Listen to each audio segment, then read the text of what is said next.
Vous écoutez la Ligue des Cinévores avec moi, Mathieu, votre animateur, et mon co-animateur Max, un grand amateur d'ecstasy, comme tu me disais précédemment. Ouais, c'est ça, faut t'arrêter de m'en fournir, ça devient intense, là. Ben oui, t'inverses les rôles, là. Ouais. Bref, est-ce que ça va, Max? Oui, ça va bien, et toi, Mathieu? Écoute, ça va super bien. Beaucoup d'énergie cette semaine pour notre émission. Quand même une grosse émission devant nous. On va critiquer un gros film d'action, d'espionnage que j'ai beaucoup aimé. Toi, je ne sais pas, tu m'as pas encore parlé de ton opinion. Kingsman, basé sur le même comique. Et on va parler entre autres de James Cameron qui part toujours dans des idées assez intenses. On va parler du film de Emoji que tu as hâte de voir. Et on va parler de l'agent qui a le permis de tuer. Donc, James Bond, ça, si vous le saviez pas. Alors, dans quelques instants, on rentre dans les chroniques. Et petite mention à Jeanne Moreau, qui est malheureusement décédée. Ouais. Une grande actrice française. Ouais, qui a fait beaucoup de rôles. Moi, je la connais juste pour Nikita dans la Ligue de Sort. Autrement, je la connais pas malheureusement probablement parce qu'on est trop jeune. Là. Ouais, c'est une actrice qui était forte dans les années à partir des années 30 en montant, donc pour nous elle est moins connue, mais c'est une grande figure du cinéma français qui nous a quittés. Donc c'est important de le mentionner parce que c'est grâce à des personnes comme eux que le cinéma existe. Une longue et grande carrière. En effet. Les chroniques. Alors, on est dans les chroniques et comme chaque semaine, on commence par ce qu'on a vu et écouté. Alors, sans plus attendre, Max, qu'est-ce que tu as vu? J'ai écouté une série et 2 films. Un film qu'on va pouvoir discuter tout de suite ensemble, toi puis moi. J'ai été voir Père en flic cette fin de semaine. Ah, moi aussi, je suis allé voir la semaine passée. Puis t'en as pensé quoi, vite? J'ai trouvé bon, j'ai trouvé drôle, mais il était quand même très similaire au premier film. J'avais lu des critiques du film et oui, j'ai remarqué des similitudes. Reste que ça reste un bon film, une bonne comédie. Révolutionne pas le genre, là, mais j'ai bien aimé. Et toi?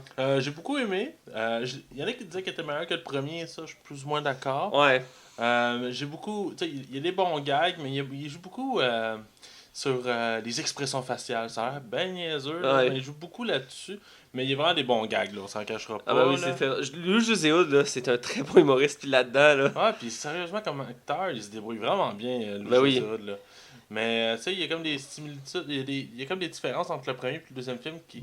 Ouais. J'ai l'impression que les personnages sont pas totalement comme ils sont. C'est pas tant un défaut en soi, mais j'ai apprécié le film malgré tout, mais j'aurais. Ben moi, un des points que j'ai trouvé comme... Ben, c'est correct, mais en même temps, c'est qu'ils ont changé l'actrice principale dans le film, qui est la blonde de José Hood, et pourtant, ils ont ramené l'ancienne dans le film. Ouais, Plus loin. parce qu'elle est rendue. Joue beaucoup dans des séries américaines. Et malheureusement, son emploi du temps ne lui permettait pas de jouer dans le deuxième film. Fait que je pense qu'elle a dû faire juste une journée de tournage pour ses scènes à elle. Là. Ok, c'est pour ça, parce que je me demandais pourquoi il l'avait pas, il l'avait enlevé, puis il la remettait, puis... Ouais. Mais le reste, que Karine Vanasse... Et tu une belle femme, hein? Ah! Wow! Ouais. Sinon, j'ai écouté juste avant que tu arrives Shutter Island de Martin Scorsese. Oh! Un classique! Ouais, ça fait déjà 7 ans hein, qu'il est sorti. Ouais. Ça fait déjà 7 ans. Ouais, bref, j'ai réécouté ça, mais je l'avais vu à l'époque il y a une fois. Et c'était à peu près comme quelques mois après sa sortie, mais il m'avait bien resté dans la tête le film parce que je l'avais trouvé vraiment, vraiment bon. Et je l'ai réécouté sachant le punch du film. Et là, mon interprétation du film était complètement différente. Il y a tellement d'affaires, je suis comme oh, j'avais pas vu ça. C'est le genre de film que tu fais plein de liens quand tu le revois. Ouais, exact. Puis tu peux interpréter le film de plusieurs façons. Là, je vais faire une spoiler zone. Fait que avancer de 15 à 20 secondes, mais à la fin, on apprend justement que, dans le fond, Leonardo, il est fou. Ouais. Puis c'est clairement, tout le long du film, montre des signes qu'il est fou. Mais par après, tu peux quand même interpréter que peut-être que finalement, c'est la prison qui le manipule. Fait que le film peut être interprété de plusieurs façons. En tout cas, j'ai trouvé ça... C'est quelque chose. Ouais, j'ai trouvé ça vraiment cool comme fin. Bref, c'est les films que j'ai écoutés cette semaine et j'ai commencé je l'ai fini aussi. J'ai commencé une nouvelle série qui est arrivée cette semaine sur Netflix. T'as pas écouté Lucifer? Ah non, Chris, hein. C'est vrai. Ben j'ai pas eu le temps cette semaine, ben, va t'en Ah oui, je te le dis, puis le soir même t'écoutes la série de Netflix. Ouais, mais t'es fucking bonne. J'ai écouté Ozark. C'est tu connais Jason Bateman? Oui. Il réalise la série, il est coproducteur de la série et il joue dans la série puis il fait complètement du contre-rôle. C'est une série très très très sombre qui rappelle un peu beaucoup même Breaking Bad dans sa façon d'exécuter ses personnages et je te dirais que j'ai... Pas dans le sens de tuer, là. Non, mais comment que les personnages vont réagir de telle ou telle façon. Pour résumer un peu la série rapidement, c'est une famille... c'est une famille qui va pas bien. Les parents vont. Le mari sait que sa femme le trompe, mais lui, entre-temps, blanchit de l'argent pour un gars de la mafia. Et c'est la prémisse, là, c'est pas un spoiler, mais son équipe qui s'occupait de blanchir l'argent avec lui se font toutes descendre un à un. Ok. Et lui, dans le fond, est pris à. Il fait un deal avec le gars de la mafia en disant que je vais m'installer à la petite ville d'Ozark, puis je vais être capable de te blanchir 3 fois plus que ce que tu demandais. Et il laisse la vie sauve comme ça. Mais là, il va arriver, ils vont être obligés de déménager là super vite, puis ils vont montrer un peu comment marche le principe de blanchir de l'argent. Et c'est très dark comme série. Il n'y a rien d'optimiste là-dedans. Là. Ok. Ou très peu. Puis c'est très. C'est très lent. C'est très down comme série, mais moi j'ai trouvé ça super bien. Puis je me dis que c'est le genre de série qui va être meilleure de saison en saison. Si Netflix le renouvelle, bien entendu. Netflix, quand ça pogne, ils renouvellent. Tant que leur budget explose pas, là, comme Marco Polo, exemple. Là. Ouais, ça a été. Ou 108 récemment qui ont arrêté la série. Sense8, là. Sense8. Ouais. Et, mais là, ça a chialé suffisamment pour qu'il y ait un épisode bonus pour clore la série. Ah, ouais. Je trouve ça correct. À la limite, si vous voulez canceller une série, au moins finis-la. Faites une fin, là. Ouais, au moins ça. Ouais, je comprends. Bref, toi, t'as vu quoi cette semaine? J'ai vu 3 films, dont un que j'avais oublié de parler la semaine passée, que je voulais absolument parler cette semaine. Je vais commencer par lui, puis aussi ici d'ailleurs. Dans le fond, le film que je voulais te parler la semaine passée, c'est le film Le Fondateur, avec Michael Keaton comme acteur principal. C'est un film, c'est un biopic, un film historique sur le fondateur de McDonald's, la chaîne de restauration rapide que tout le monde connaît, qu'on mange quasiment tous les jours. Je sais que toi, t'en manges quasiment chaque jour. Ben, c'est ça, faut t'arrêter de m'en amener, man. Je sais que t'arrives avec ton dos, ce paquet de croquettes, mais je te pardonne. Tu sais, c'est tellement ancré dans notre société McDonald's que même dans le film qu'on va parler tantôt, il y a une scène qu'on voit du McDonald's. Il mange du McDonald's. Oui, c'est vrai. C'est une belle coup de pub par ailleurs. Mais bref, le film, j'aime ça écouter des films comme ça, des films historiques, soit plus vieux, soit plus récents dans l'histoire. Et je suis tout le temps fasciné de voir comment les gens réagissent et tout ça. Ce film-là m'a fait beaucoup penser au film de Steve Jobs, le premier, le Jobs, sur le côté humain, sur le côté de. On prend un concept, on le développe. J'ai fini ce film-là, ok, puis j'étais down, vraiment, là. C'est rare que ça m'arrive, mais j'ai écouté le film, puis à la fin, je me sentais mal, j'étais comme. Voir que la nature humaine est comme ça, ça m'a dégoûté dans le sens que, un peu à la manière de Steve Jobs, mais en moins sadique, si on peut dire. L'histoire de McDonald's, en grand résumé, là, c'est aucun punch, parce que c'est l'histoire de McDonald's. Là, c'est deux frères qui ont créé un restaurant rapide, c'était la première fois que ça existait. Et le personnage principal joué par Michael Keaton, c'est un vendeur sur la route qui est pas super bon vendeur, qui essaie de gagner sa vie. Et il tombe sur ce restaurant-là, puis il découvre que c'est genre c'est une mine d'or, ce concept-là. Et il décide de l'exploiter en travaillant avec eux. Mais au fil du temps, il finit par comme vouloir prendre le concept et le garder pour lui. Donc il va tranquillement voler le concept pour finalement se l'approprier en disant que c'est à lui le McDonald's. Dans les tasses, dans le fond, les frères McDonald's. Ouais, c'est ça. Puis il va juste garder le nom, puis il va comme les pousser. Okay, c'est assez lui me chercher, mais il reste que dans ce film-là, Michael Keaton, il est vraiment très bon. Là. Oh, ouais. J'adore le voir au cinéma. J'aime ça son retour parce que c'est un très bon acteur qui fait des rôles vraiment. On voit qu'il travaille, là. Tu sais, ça vient nous chercher. Keaton, là, c'est rare qu'il se plante. Ah, à part dans Need for Speed. Là. Ouais, ça c'est un de ses pires. Bref, je vais en parler. Maintenant, 2 films que j'ai vus, dont un qu'on a déjà parlé, Père en flic 2. J'en reviendrai pas là-dessus, mais ça reste que je l'ai beaucoup aimé, trouvé très drôle. J'ai aimé les choix d'acteurs qu'on choisi. J'étais pas sûr pour Marina Mazza, c'est pas une humoriste que je tripe beaucoup. Ben, elle m'avait gossé dans Bon Cop, Bad Cop. Ben, ce que tu m'avais dit, j'ai pas encore vu le film, mais ce que tu m'avais dit, et ça m'avait laissé un peu perplexe. Et dans ce film-là, je l'ai apprécié. Je l'ai trouvé vraiment bon. J'ai aimé son couple qu'elle faisait avec l'autre acteur. Je trouvais que c'était. Ben, le problème qu'il y avait dans Bon Cop, Bad Cop, c'est qu'elle était trop over the top. Ok. Mais vraiment trop. Fait que ça rendait le personnage plus agaçant qu'intéressant. Mais dans celui-là, elle joue pas elle. Fait que c'est ça qui est intéressant en fait. Là. Oui, je m'attendais pas à la voir comme ça. Elle fait comme un personnage opposé à elle. Tu sais, elle a beaucoup d'énergie, très drôle. Et là, elle fait comme une fille dépressive qui en a marre de la vie. Et j'ai aimé. Je reparlerai pas du film, mais j'aimerais ça qu'on critique bientôt. Mais la scène du début, que toutes les couples doivent se présenter, j'ai beaucoup aimé ça parce que ça me donnait comme un film, comme un portrait d'ensemble de tous les personnages. Et j'ai vraiment aimé ça. Puis surtout, elle, quand elle dit, ben, moi puis mon chum, ben, on a 25 ans, puis on a un enfant depuis 1 an. Les gens comme un silence.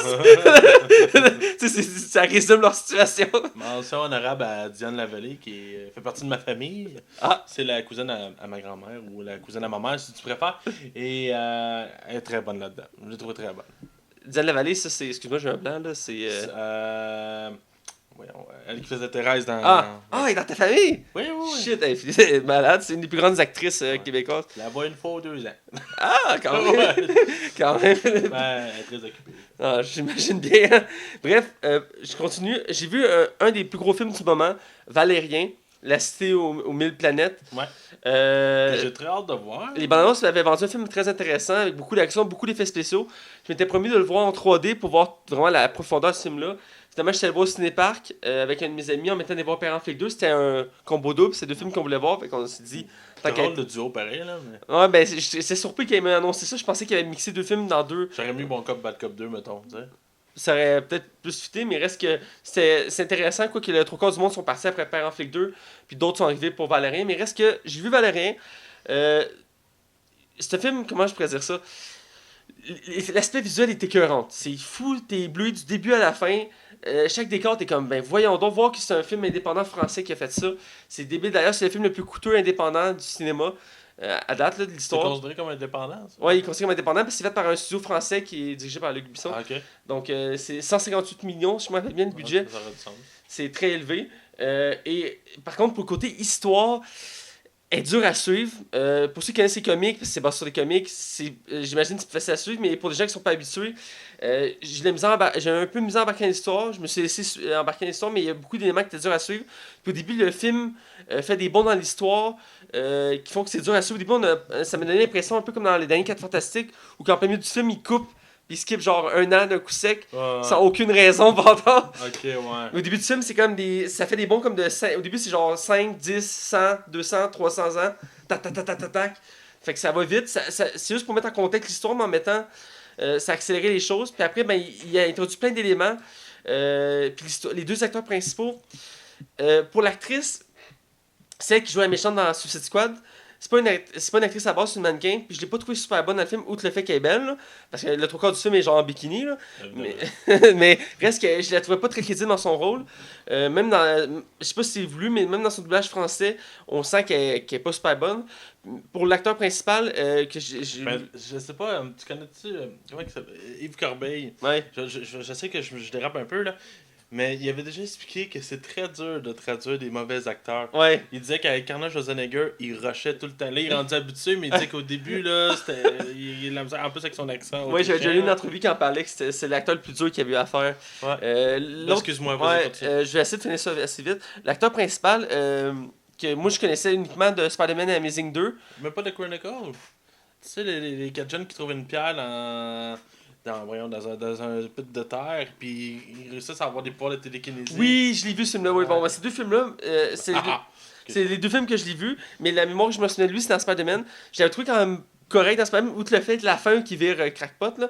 Reste que c'est un acteur que je trouve intéressant, il a un look particulier, mais dans le film, encore là, tu sais, il est censé être genre un grand militaire, full expérience, tout, puis il me donne pas l'impression, ben il sait se battre tout ça, mais je trouvais que les 2 personnages étaient très très légers, puis à chaque fois que les 2 personnages s'interagissent entre eux, c'est toujours pour leur côté relation amoureuse. Puis dès le début du film, lui essaie de cruiser l'autre, puis elle veut pas parce que lui c'est un coureur de jupons. Puis à chaque fois qu'ils ont une discussion, ça a rapport avec ça, que lui veut sortir avec elle, puis elle est comme elle veut pas, puis là. Ok, ouais. Mais puis les autres personnages autour du film, il y en a tellement. Puis ça part des fois dans des directions assez opposées. Il y a Rihanna qui joue dans le film. Oui, c'est vrai. Elle arrive en plein milieu du film. Elle a un personnage assez particulier. J'étais surpris de la voir. Je me demandais c'était quoi son personnage. Elle a une courte apparence, mais il reste qu'elle m'a surpris. Je m'attendais pas qu'elle soit aussi bonne, si on peut dire, dans ce sens-là. Même Parce si que dans Battleship, c'était pas barjeux, là. Non, c'est ça. Là-dedans, elle se débrouille quand même pas pire. Mais il reste que le film il est quand même assez chaotique. Là. C'est pas pour rien qu'il est un échec aux États-Unis au box-office. Là. Il s'est fait ramasser. Puis Luc Besson a dit qu'il s'inquiétait pas qu'il allait remonter à pente en Europe puis en Asie. Mais il reste que ce serait. Il a sûrement raison, ça le fait. J'espère pour lui parce qu'en ce moment, il est certifié fresh sur Rotten Tomato malgré tout. Ok. Mais il n'y a pas 100%, là. Parce qu'il voulait faire une saga avec ça parce qu'il y a beaucoup de comics. Ben, c'est sûrement possible. Ouais, si c'est pas un échec, j'imagine, mais sinon c'est quand même un des films les plus coûteux. Reste que le film est intéressant en soi. Ça vaut la peine autant pour son aspect visuel que juste pour voir le film en tant que tel, l'histoire. Faut pas s'arrêter aux acteurs principaux parce que le reste de l'histoire, le reste du film est intéressant. Mais il reste très chaotique. C'est pas un film que tu écoutes en mettant, mettons, de gamer ou de faire autre chose. C'est un film où tu focuses le long parce que tu perds trop facilement. Là. Mais Luc Besson, je le suis sur Facebook, puis parce que je l'aime quand même beaucoup comme réalisateur, malgré tout. Et il disait que c'était son projet, le plus ambitieux après le cinquième élément, et que c'était le plus coûteux, puis que c'était le plus risqué au niveau monétaire. Ouais. Parce que ce film-là pourrait planter son studio littéralement. Ben, il y a un risque, là. On va attendre dans les prochaines semaines, là, mais il y a un risque. Puis il y a j'ai lu des critiques, il y a déjà des critiques qui ont comparé ce film-là à Tekken 3 puis à Taxi 4, qui sont des films, des échecs à lui, qu'il a fait. Ouch. En disant que ça sera dans les mêmes genres d'échecs, mais en pire, parce que ce film-là, c'est son plus coûteux, puis un des plus coûteux de tous les temps. Donc, pas de tous les temps. ben, C'est des films, très cher, c'est très cher. dans les films indépendants, c'est le plus coûteux. Ouais, c'est ça. Ouais. Donc, en tout cas, Même français, tout court. Là. ouais, c'est ça. Fait que, en tout cas, on verra bien. Reste que j'avais pas remarqué, mais après, en regardant le casting, j'ai remarqué qu'il a choisi beaucoup d'acteurs français pour des rôles secondaires. Oh, il fait souvent ça. Parce qu'il apprécie de mettre en avant le cinéma français dans ses films. Donc, j'ai aimé ce souci du détail-là. Dont, entre autres, celui Alain Chabot, celui qui fait César dans la série Mission Cléopâtre. Okay. Il fait un rôle secondaire que après j'ai regardé des images, puis c'est là que j'ai reconnu. Mais c'est un des acteurs que j'aime beaucoup français, puis je sais que Luc Besson l'aime beaucoup. Donc, j'ai mis ce petit clin d'œil-là. Sinon, beaucoup d'acteurs pas connus, beaucoup de mannequins pris aussi, c'était particulier. Luc Besson aime ça faire découvrir des nouveaux talents. Je dirais que c'est pas la réussite en tant que telle pour l'actrice principale qui elle m'a pas convaincue en tant qu'actrice, là. Mais elle reste qu'elle est très belle. Là. Ouais, mais tu sais, reconnu surtout pour être un mannequin. Ouais. Bref, je vais finir avec une série que j'ai commencé cette semaine. Je suis un grand amateur de séries policières depuis quelques années et je m'en cherchais une nouvelle à écouter. Parce que c'est pareil avec Tom et lui, je suis rendu à la dernière saison, il me reste quelques épisodes puis j'ai fini. Donc je me trouve une autre série pour continuer mes temps libres. Donc j'ai cherché des séries, puis il y en avait une que quelques années de ça m'avait accroché. Mais j'avais pas encore écouté. C'est à l'époque qu'il avait annoncé Age of Ultron, Marvel Age of Ultron, et qu'il avait annoncé l'acteur qui allait faire Ultron. Ah ouais. Puis je connaissais pas l'acteur, j'étais comme c'est qui lui? Puis là il disait c'est le grand acteur qui joue dans Blacklist en ce moment, il est fucking bon. J'étais comme c'est quoi Blacklist? Là j'étais allé voir, puis j'étais comme ok. Il y a même un spin-off, hein, je pense. Ouais, mais spin-off il est tombé annulé de Blacklist. Ah pour vrai? Ouais, il y a eu une saison, puis c'est tombé annulé. Ou deux, je pense, puis ça a été annulé. Oh, ça, je pense que c'est son gars, là, ou... J'ai pas regardé c'était quoi, j'ai juste vu que c'était annulé. Ok. Donc j'ai pas continué là-dessus. Mais bref, j'ai écouté Blacklist, que malheureusement j'ai pas le nom de l'acteur, mais c'est un très bon acteur. Je vais googler en attendant. Je cherche le moi s'il te plaît, parce qu'il faut que j'en parle. Mais dans le fond, la série Blacklist, c'est une série policière que, dans le fond, la série commence, qu'on suit ce personnage-là, qui arrive au siège social du FBI, puis il est comme bon. Il est temps d'y aller, fait qu'il met son chapeau, il prend sa valise, il rentre dans le bureau, puis il se présente, il dit ouais, j'aimerais ça parler au directeur adjoint du FBI. Il dit vous êtes qui? Puis là, il dit son nom. Puis la femme, elle sait pas, il passe son passeport, puis il s'assit. Puis il s'assit, il se retourne, il dépose sa mallette, il enlève son manteau, il enlève son chapeau. Il se met à jouer, il met ses mains sur sa tête. Là, t'as, genre, tous les agents qui arrivent d'un coup qui l'arrêtent. Là, t'apprends que dans le fond, c'est un des criminels les plus recherchés à travers le monde. Puis c'est rendu lui-même au gouvernement américain. Puis t'es comme, mais pourquoi il fait ça? Puis, dès le début, il y a plusieurs éléments qui s'enchaînent. Il y a plusieurs personnages qui apparaissent. Rapidement, t'apprends dans le fond qu'il s'est fait arrêter parce que il a fait une liste, la liste noire, Blacklist, des criminels les plus grands au monde, les plus grands criminels au monde, et que le FBI ne connaisse pas. Ils sont tellement forts que personne ne s'y connaît en existence, à part lui, parce que lui, c'est un des plus grands criminels, et il veut faire un geste de rédemption et arrêter toutes ces personnes-là. Donc, il veut travailler avec les FBI pour les arrêter, mais, fait particulier, il veut travailler qu'avec une personne. Une femme qui vient juste d'être engagée par le FBI, qui a vraiment aucune expérience, elle est nouvelle, tout ça, et personne ne la connaît. Puis il veut absolument travailler avec elle, puis elle comprend pas pourquoi. Puis il y a comme un lien avec Elizabeth King, son personnage, et les deux vont être liés entre eux. Et j'ai écouté quelques épisodes à la date, mais la série est vraiment bonne. Puis à chaque épisode, c'est le personnage chez Raymond Remington. Et c'est joué par James Spader. James Spader qui a joué Ultron dans Age of Ultron, qui est un acteur vraiment incroyable. Dans tout le long de la série, c'est lui qui contrôle sa situation. À chaque épisode, il y a un événement qui se passe, et il donne toujours l'impression de tout savoir. Mais il donne pas les éléments, il fait comme ah oui, lui, ouais, je le connais là. Il fait ça. Ok, il est où? Ah ben je sais pas là. Peut-être que tu peux le trouver en parlant à ce gars-là. Là. Bonne chance. Là. Puis il commence à faire ses affaires. Puis je disais, il est tout le temps là pour aider, mais il est comme en même temps, il est comme prétentieux, puis il est comme full intelligent. En tout cas, je sais pas comment totalement le décrire, mais j'ai pas vu au complet encore la série. Il reste que c'est un personnage que t'accroches dessus parce qu'il a une maîtrise totale sur tout ce qu'il fait. Il disait qu'il a jamais peur. Puis il sait des choses que personne ne sait. Des fois, il dit quelque chose sur quelqu'un, puis comme, comment c'est que tu sais ça? Il dit, ben, je sais tout parce que, je veux dire, c'est ma job de tout savoir. Donc, je trouve ça vraiment bon. C'est une série, beaucoup d'action aussi, beaucoup d'effets spéciaux que dans les explosions, tout ça. Donc, c'est une série qui a été très bien cotée, autant pour son histoire que pour ses effets spéciaux, ses décors, tout ça. Donc, je suis en train de la découvrir, puis c'est une série que je pense que que je vais aimer. À date, elle me fait une bonne impression. Donc, je voulais en parler. Bref, c'est ce que j'ai vu cette semaine. Outre mes séries habituelles, dont exemple Game of Thrones qui continue chaque semaine, ou The Preacher que je vais écouter ce soir. Bref, c'est ce que j'ai vu. Donc, sans plus attendre, on va être dans l'actualité. Je vais te relancer, vu que je viens de parler un petit moment déjà. Donc, je vais te laisser aller. Parfait. Ben écoute, moi, j'ai pas pris les plus grosses nouvelles. Je te laissais les meilleures. Écoute, le meilleur pour le meilleur. Mais j'ai pris celui qui me faisait le plus rire. Parce que dans le fond, en fin de semaine, il y a eu l'affiche. Il y a eu la sortie d'un grand film. Que t'avais hâte de voir. Oui, j'ai très hâte de voir toi aussi. Je sais, t'as plein de posters dans ta chambre. Ça risque d'être un hit monumental. Ah non, c'est pas un hit. Pas tout un hit. Non. Emoji, le film, est sorti. Écoute, c'est la note la plus basse que j'ai vue sur Rotten Tomato, qui veut dire 0. 0. Là, sur Metacritic, la dernière fois que j'ai regardé, c'était 8 sur 100. Sinoche, que j'aime beaucoup, ont donné 1.5 en disant 0.5 pour l'effort. Halluciné, t'as-tu vu? Non, j'ai pas été voir. Okay. Mais écoute, c'est un film qui a coûté pas loin de 60 millions. Et à date, en une fin de semaine, a rapporté 25 millions. C'est très peu pour un film d'animation pour jeunes. Là. Habituellement, c'est surtout en plein été. Là, c'est là qu'habituellement que les familles vont au cinéma. Et c'est un échec commercial monumental. Et je suis content de cet échec-là. Parce que le concept, pour moi, c'est clairement un manque d'inspiration. C'est même honteux pour l'industrie du cinéma. Ben, c'est pas la première fois qu'ils prennent un concept genre comme Angry Bird qu'on fait pas longtemps. Ben, il y a déjà plus de Lord que des emojis. C'est des logos sur un téléphone. Là. Puis, mais une autre affaire qui m'a gossé, c'est qu'il y a tellement de placements de produits là-dedans. C'est catastrophique. Écoute, quand on voit les annonces à la TV, on voit l'annonce du film, mais on voit aussi Candy Crush. Ouais. Hey, tu vois Candy Crush, écoute, ça a l'air que c'est rempli à côté de placements de produits. Puis un des affaires qui rend que ce film-là est encore plus dur à apprécier pour les plus jeunes, c'est qu'ils vont utiliser des termes informatiques poussés. Genre, on va parler d'un flux, on va parler de nuages, on va parler... Tu sais, ils vont chercher des termes très compliqués pour du monde qui ont 5-6 ans, là. Ils sont pas de là-dedans encore. Écoute, à l'annonce du film, j'étais sceptique, là, quand ils font des films de ce genre-là, sur des concepts qui... Mais je savais déjà que ça allait être un échec. J'en avais pas que c'était un si gros échec, parce que souvent les films d'animation sortaient quand même bien, mais celui-là... c'est évident il y a un record Guinness, là, lui, là. Ben écoute, ils reviennent d'en face. Il me semble qu'il y avait quand même des gros acteurs qui jouaient dans le film. J'avais vu qu'il y avait Patrick Stewart, il me semble. Qui joue Monsieur Caca. Colin, Patrick, tu vaux mieux que ça. Puis TJ Miller qui joue Buff, parce qu'il s'appelle Buff. Là, tu sais, c'est tellement insipide comme film. Là. Je suis content de cet échec-là. C'est rare que je sois ça. Parce que je pensais qu'il va y avoir une saga avec ce film-là. Non, il n'y aura pas de 2, je te confirme.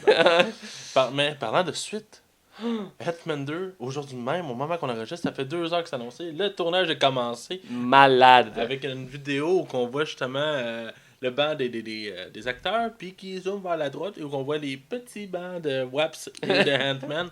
Alors, Ant-Man and the Waps sort l'année prochaine. C'est lui qui va sortir après Age of Ultron. Pas Age of Ultron, Infinity War. Ouais. Ça promet d'être vraiment intéressant. Je suis juste un peu déçu qu'Ant-Man semble pas être assumé encore dans les Avengers. Ben, j'avais lu un article qui disait que. Ah oui? Pour Ant-Man, là, qui disait que le film n'était pas sûr s'il se passait avant ou après Infinity War. Ok. À cause de la chronologie du premier film et des autres films. Donc, il se demandait si. Pour ça, peut-être qu'on ne voyait pas dans le film des Avengers. Peut-être parce que soit le film se passait avant, soit après. Puis il y avait un événement qui faisait en sorte qu'il ne pouvait pas être là. Sûrement, s'il passait avant, c'est qu'il y a un événement qui fait en sorte qu'on ne le voit pas. Ou qu'on va le voir peut-être dans le deuxième Avenger.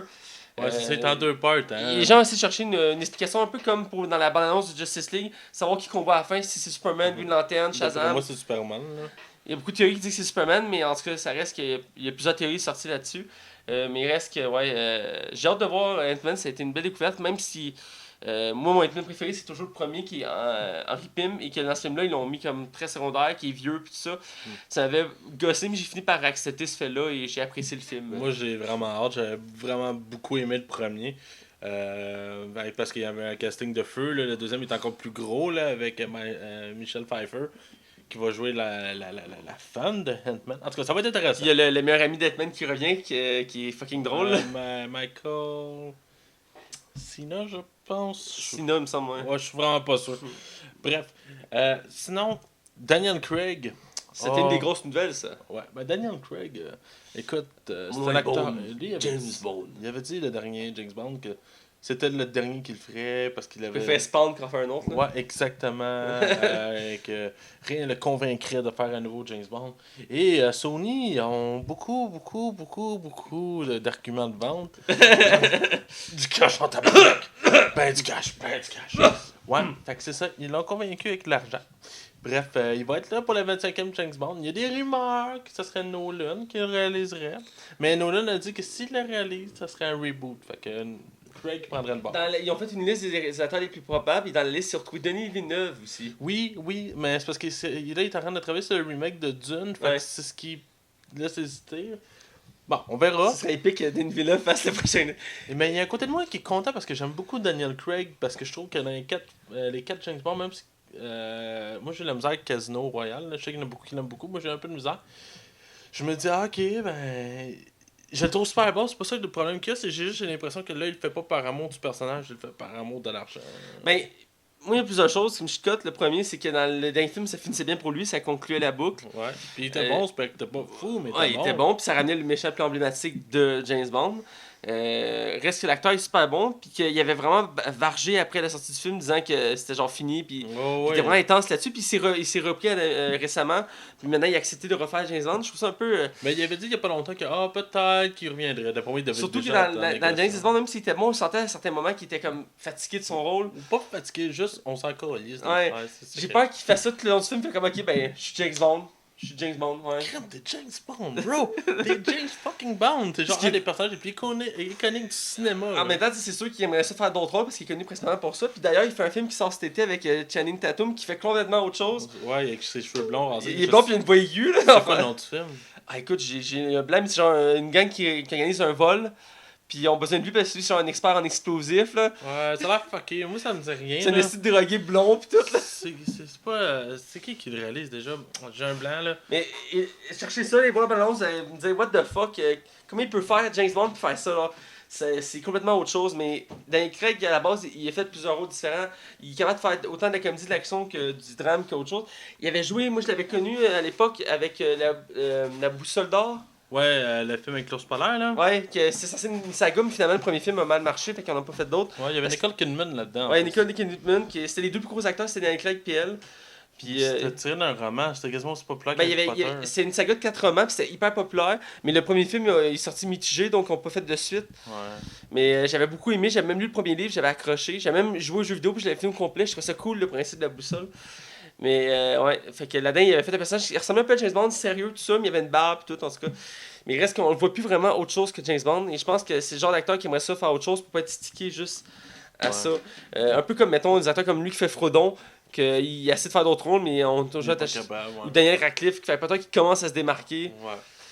Bref, c'est quand même une bonne et une mauvaise nouvelle à la fois, dans le sens que je suis content qu'il revienne, puis c'est mon James Bond de mon époque. Reste que ça m'aurait pas dérangé qu'un autre acteur. Il y avait des rumeurs qui disaient que Tom Hardy allait être le prochain James Bond. Ou il y avait même Tom Hiddleston, lui qui joue Lucky dans Avengers. Ouais. Ça, j'aurais pris lui, moi. J'aurais pris lui. Je sais pas, je l'ai besoin de le voir gentil, tu vois. Ouais. Bref. Je pense que c'est à mon tour de parler. Vas-y, quelles sont tes nouvelles? Première nouvelle, c'est sur Deadpool 2, un film qu'on nous donne attend avec une grande impatience, vraiment très grosse impatience. Il reste un an à la sortie.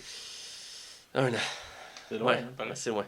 Bref, ils ont sorti les premières images du film, du tournage, à fond, c'est simple. C'est les premières images de Domino. Domino, c'est le nouveau personnage qui a été introduit dans le deuxième film de Deadpool, et c'est une mutante qui fait partie de l'univers depuis très longtemps, qui a eu droit à un film avec Keira...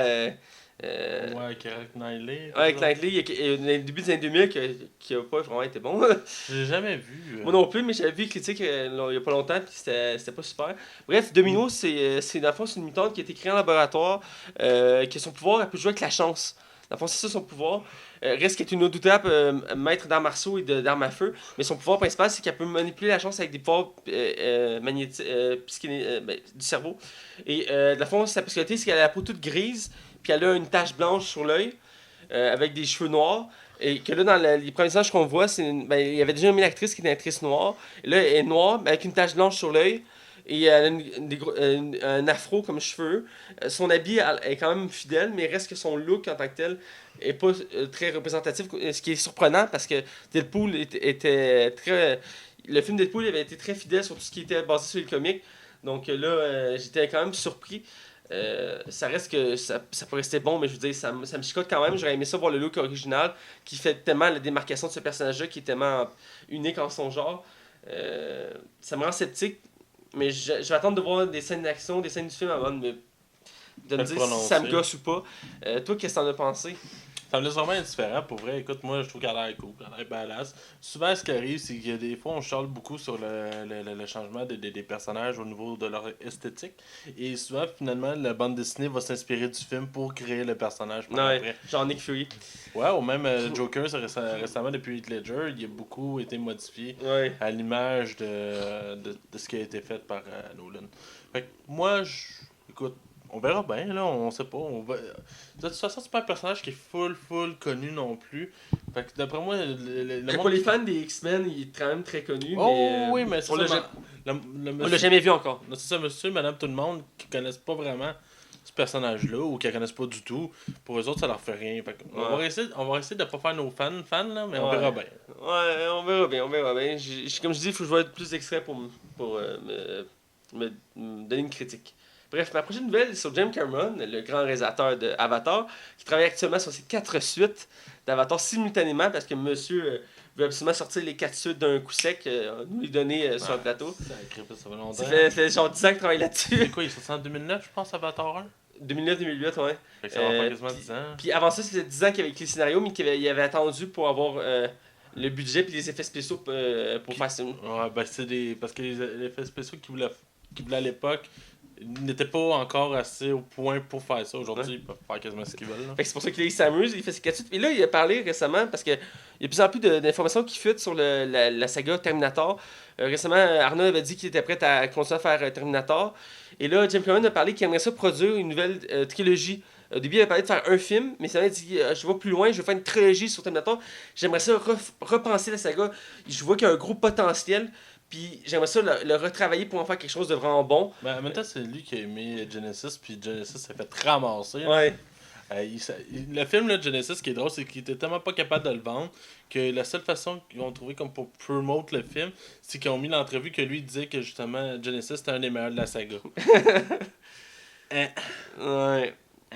Ouais. Bref, Terminator, c'est une série que j'aimais beaucoup. La trilogie de base, elle est vraiment bonne. Le nouveau film qui est sorti, qui boucle la boucle de l'histoire classique, qui est comme une suite, remake, reboot, whatever. Qui est quand même j'ai quand même très bien aimé. Surtout qu'Arnold qui est toujours présent, qui fait son rôle de Terminator qui est vraiment bon. I'll be back. Avec Emilia Clarke qui fait Daenerys dans Khaleesi Daenerys dans Game of Thrones, qui fait l'actrice principale maintenant, elle fait Sarah Connor. Anecdote en passant, une autre actrice de Game of Thrones faisait Sarah Connor dans la série sur Sarah Connor Chronicles, c'est celle qui fait Cersei, que c'est j'ai un nom, Leg quelque chose, en tout cas c'est une autre actrice de Game of Thrones qui a aussi joué Sarah Connor. Bref, j'ai hâte de voir, d'après moi on verra pas ça avant un certain temps parce que comme j'ai dit, James Cameron travaille sur 4 suites de Avatar, donc qui veut sortir bientôt, il va parler de 2018-2019. Donc, d'après moi, on verra pas le Terminator sur nos écrans avant encore 2-3 ans facilement. Mais s'il veut faire une trilogie, je serais curieux de voir. Surtout que, comme je disais, l'histoire c'est plus ou moins conclue. Il parlait plus ou moins, il a pas dit officiellement, mais il parlait plus ou moins d'un reboot. Il voulait lui-même retravailler complètement sur la saga. Toujours avec Arnold, parce que c'est comme l'image emblématique. C'est comme si t'enlevais Jack Sparrow, pas Jack Sparrow, Johnny Depp de la saga de Pirates des Caraïbes. Ils ont voulu le faire, finalement, ça marchait pas, puis qu'ils l'ont ramené. Donc, j'ai hâte de voir. Qu'est-ce que ça va donner? Toi, qu'est-ce que t'en penses? Bon, ils m'ont un peu perdu avec Terminator. Je sais pas que c'est une licence qui a un potentiel fort, mais là, on dirait qu'ils essaient tellement de nous le mettre dans le fond de la gorge qu'il n'y a rien qui sort de positif là-dedans. Moi, d'après moi, cette franchise-là aurait besoin de se reposer comme un bon 10 ans, facilement 10 ans. Le temps qu'on l'oublie, puis quand tu reviens, qu'on soit excité qu'il soit revenu. T'as-tu vu le dernier? Pas encore, puis j'ai même pas envie de l'écouter en toute honnêteté. Il m'intéresse pas, m'interpelle pas. Je me rappelle, les bandes annonces m'avaient dégoûté à l'époque. Ça a fait, oh non, écoute, je vais passer mon tour. Ok.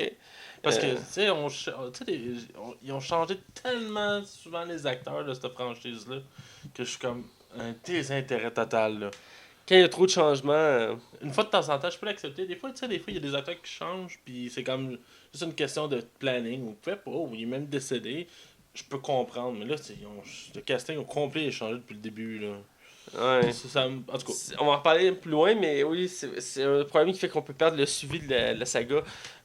Qui est vrai, qui est pas évident. Le seul point de repère, c'est Arnold. Mais il reste que tu as raison, il y a eu beaucoup de changements. Prochaine annonce que je vais vous parler ici, c'est Matt Groening, le grand créateur des Simpsons et de Futurama.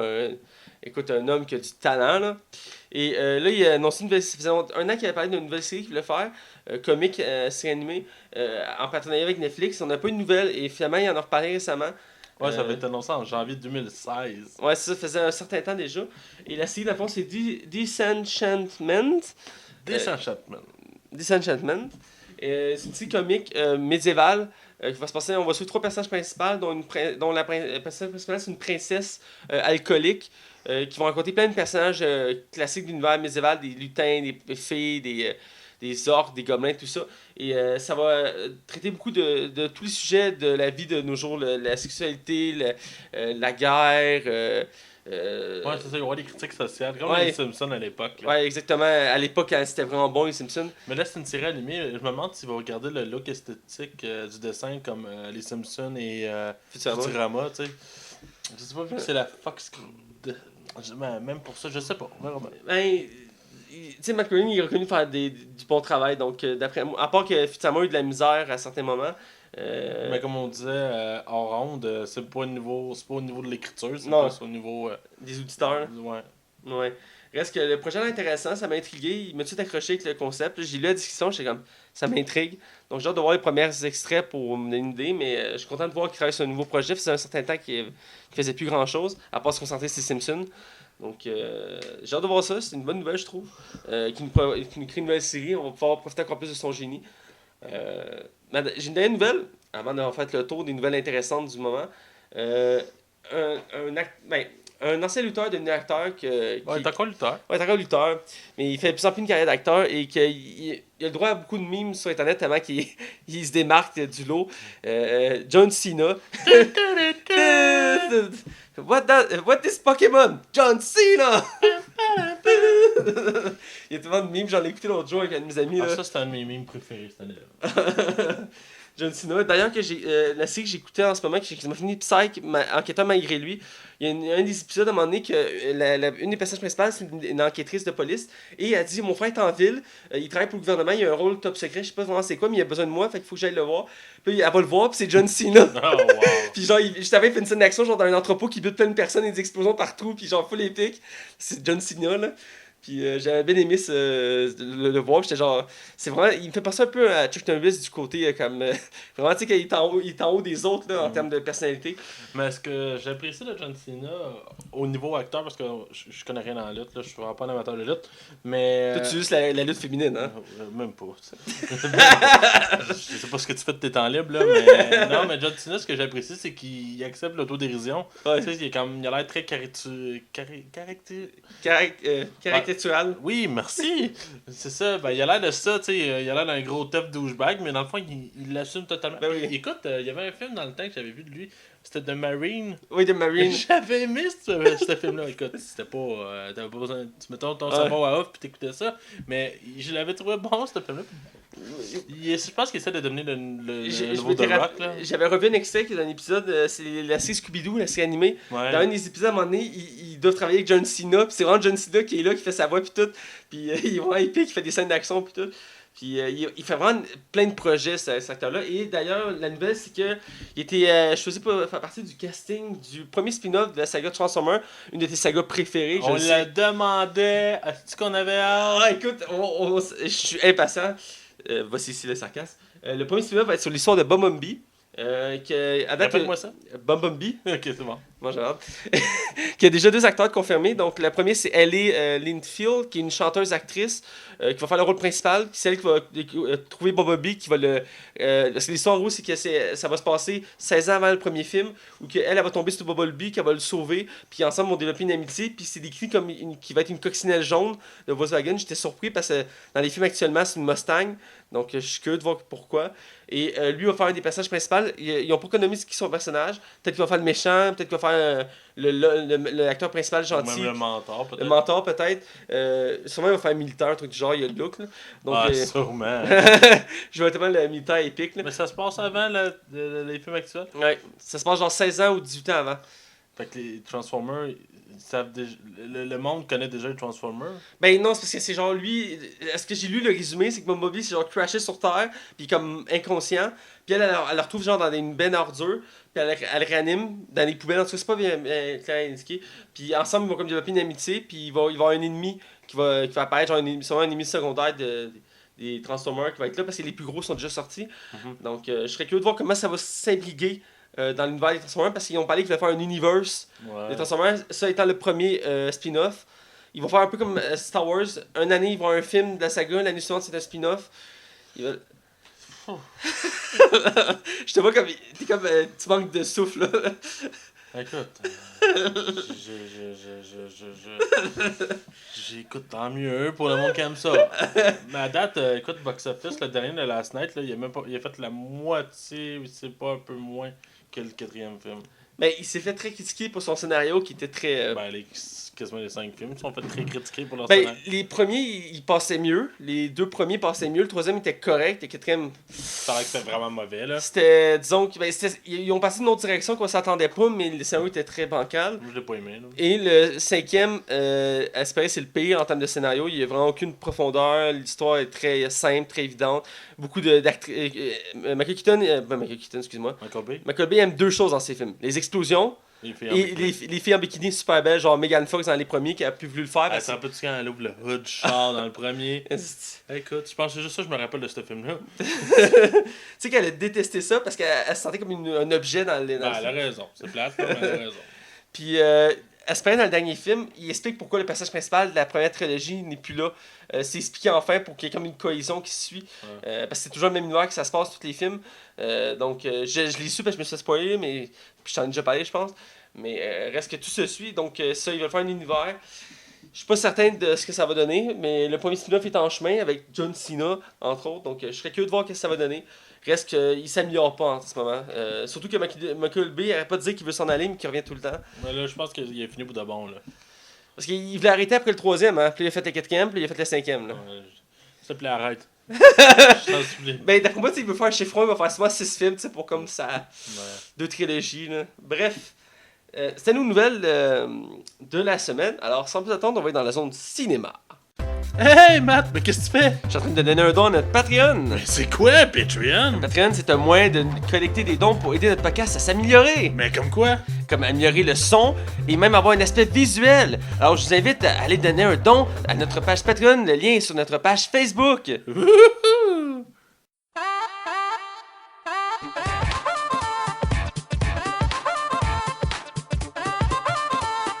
Bienvenue dans la zone cinéma.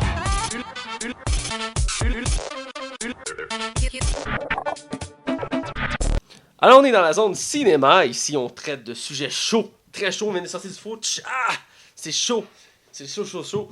Alors, notre sujet cette semaine, c'est moi qui l'ai choisi. Dans le fond, c'est un débat sur savoir quand il y a un changement dans un film, tu sais, quelque chose, est-ce que c'est bon ou mauvais et est-ce que ça doit être fait ou pas. Dans le sens que souvent, il y a des changements qu'on voit. Des fois, on ne le remarque pas parce que, je veux dire, on ne remarque pas les détails. Des fois, c'est des acteurs secondaires.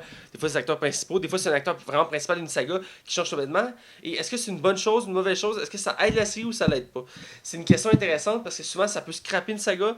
Des fois, ça peut l'améliorer. À titre d'exemple, une série que j'aimais beaucoup qui est Spartacus, qui est finie, qui a eu quelques saisons. La première saison, c'est qu'un acteur qui, à la fin de la saison, dans le fond, il a appris qu'il avait un cancer. Il est mort de ce cancer-là. Ils ont dû changer d'acteur. Et tout le monde pensait que la série allait arrêter. Finalement, ils ont pris un nouvel acteur qui a rehaussé le ton de la série, qui a fait que c'était... Puis il ressemblait beaucoup au premier acteur, ils ont fait exprès. Et ça a haussé le ton, c'était une bonne chose, mais ça n'arrive pas tout le temps que c'est le bon cas. Donc c'est un débat que je voulais partir avec toi. Je vais tout de suite te lancer, je vais t'entendre tout de suite un peu ton point de vue là-dessus. Ben, moi, je trouve que c'est délicat. Si on parle au niveau des acteurs, souvent, Hollywood, ces derniers temps, ont souvent tendance à faire comme « Ah, cette saga-là, ça a marché, mais là, l'acteur principal, il peut intéresser, ou il peut plus, ou il est même mort. » Fait qu'on prend The Rock. C'est vrai, hein? Qu'est-ce que t'as contre The Rock? Non, j'adore The Rock. Mais imagine, ok, le voyage au centre de la Terre. Ah, il est rendu plate, là, l'autre de la momie. Ah, prends The Rock, prends The Rock. Ouais, on fait un film sur l'Alerte à Malibu. Ah, prends The Rock, prends The Rock. C'est vrai, c'est ça tout le temps. Ah, la Sega rapide dangereux, elle va pas super bien, là. Mets The Rock. On fait The Rock. Hey, tu sais, G.I. Joe 1, c'était de la merde. Mais mets The Rock, ça va passer. C'est vrai, ils mettent The Rock partout. Mais c'est souvent ça. Puis, écoute, on dirait que The Rock, lui, il accepte tout. Hein, il a fait la fille des dents vertes. Ah, c'était ordinaire. Hein? Ou Vin Diesel qui avait fait des pacificateurs. Je sais pas si quelqu'un qui connaît ça comme auditeur. C'est genre qui est un gardien. Oui, il est une gardienne, il est une nounou. C'est tellement mauvais, là! Ah oui! Je sais même pas pourquoi j'ai écouté ça il y a pas longtemps en plus. Bref, non, mais sérieusement, le point où je veux en venir, c'est que, outre le fait qu'on met de rock partout, là, non, mais j'aime et j'aime pas. Des fois, ça peut avoir du bon. Tu sais, il y a des séries ou des films, des fois, tu vas changer d'acteur, mais tu vas ramener, comme on disait, on parlait de James Bond tout à l'heure. Ouais. James Bond, tu changes d'acteur, il y a personne qui est scandalisé, là. Non. Tout le monde est comme, ah, ok, un nouvel acteur de James Bond. Youhou! Tu sais, c'est ça que ça se résume à ça. Mais il y a des films quand, mettons, ils vont mettre un nouveau Wolverine, puis qu'on va enlever, là, vu que Hugh Jackman ne l'incarnera plus. Ah, ben on va prendre n'importe qui d'autre, là, puis on va prendre The Rock. On va prendre The Rock, on va prendre The Rock, on va prendre ça va marcher, ça va marcher. Ouais, c'est ça. Ça a du bon, puis ça a du mauvais. Des fois, il y a des personnages qui sont trop ancrés, mais écoute, qui aurait cru qu'on aurait été capable de remplacer Tobey Maguire dans le temps de Spider-Man? Ben écoute, on a le droit d'un troisième Spider-Man, puis je suis toujours pas certain du résultat. Ouais, il y a ça, là. Mais reste que c'est un très bon exemple, Spider-Man. Tobey Maguire voulait pas participer au 4e film, donc ils ont refait la saga au complet. Il a bien fait, on le voit partout maintenant. C'est clair. Je pense c'est quoi le dernier film que j'ai vu, je pense de lui, c'est Gamzee, genre, avec Gamzee, ouais, avec Leonardo DiCaprio, qui est un très bon film. Ouais. Moi, j'ai très aimé. Bref, c'est un très bon exemple qui montre que des fois, en faisant le changement, ça aide pas trop. Même si Andrew Garfield, il s'avait quand même démarqué du lot. Ouais. Reste que c'est le scénario qui l'a pas aidé. Le 1, ça passait. Le 2e, c'était trop. Absolument. Et puis là, le nouveau Spider-Man, mais il reste encore à prouver ses marques. Là, parce qu'il est encore plus jeune. Mais, mettons, moi, là, je te relance un contexte. Là, on a su qu'il y avait un nouveau Men in Black qui arrive. Et ce sera pas Tommy Lee Jones ni Will Smith dedans. Ça va être les deux gars de 21 Jump Street qui est Channing Tatum et Jonah Hill. Est-ce que, d'après toi, ça passe?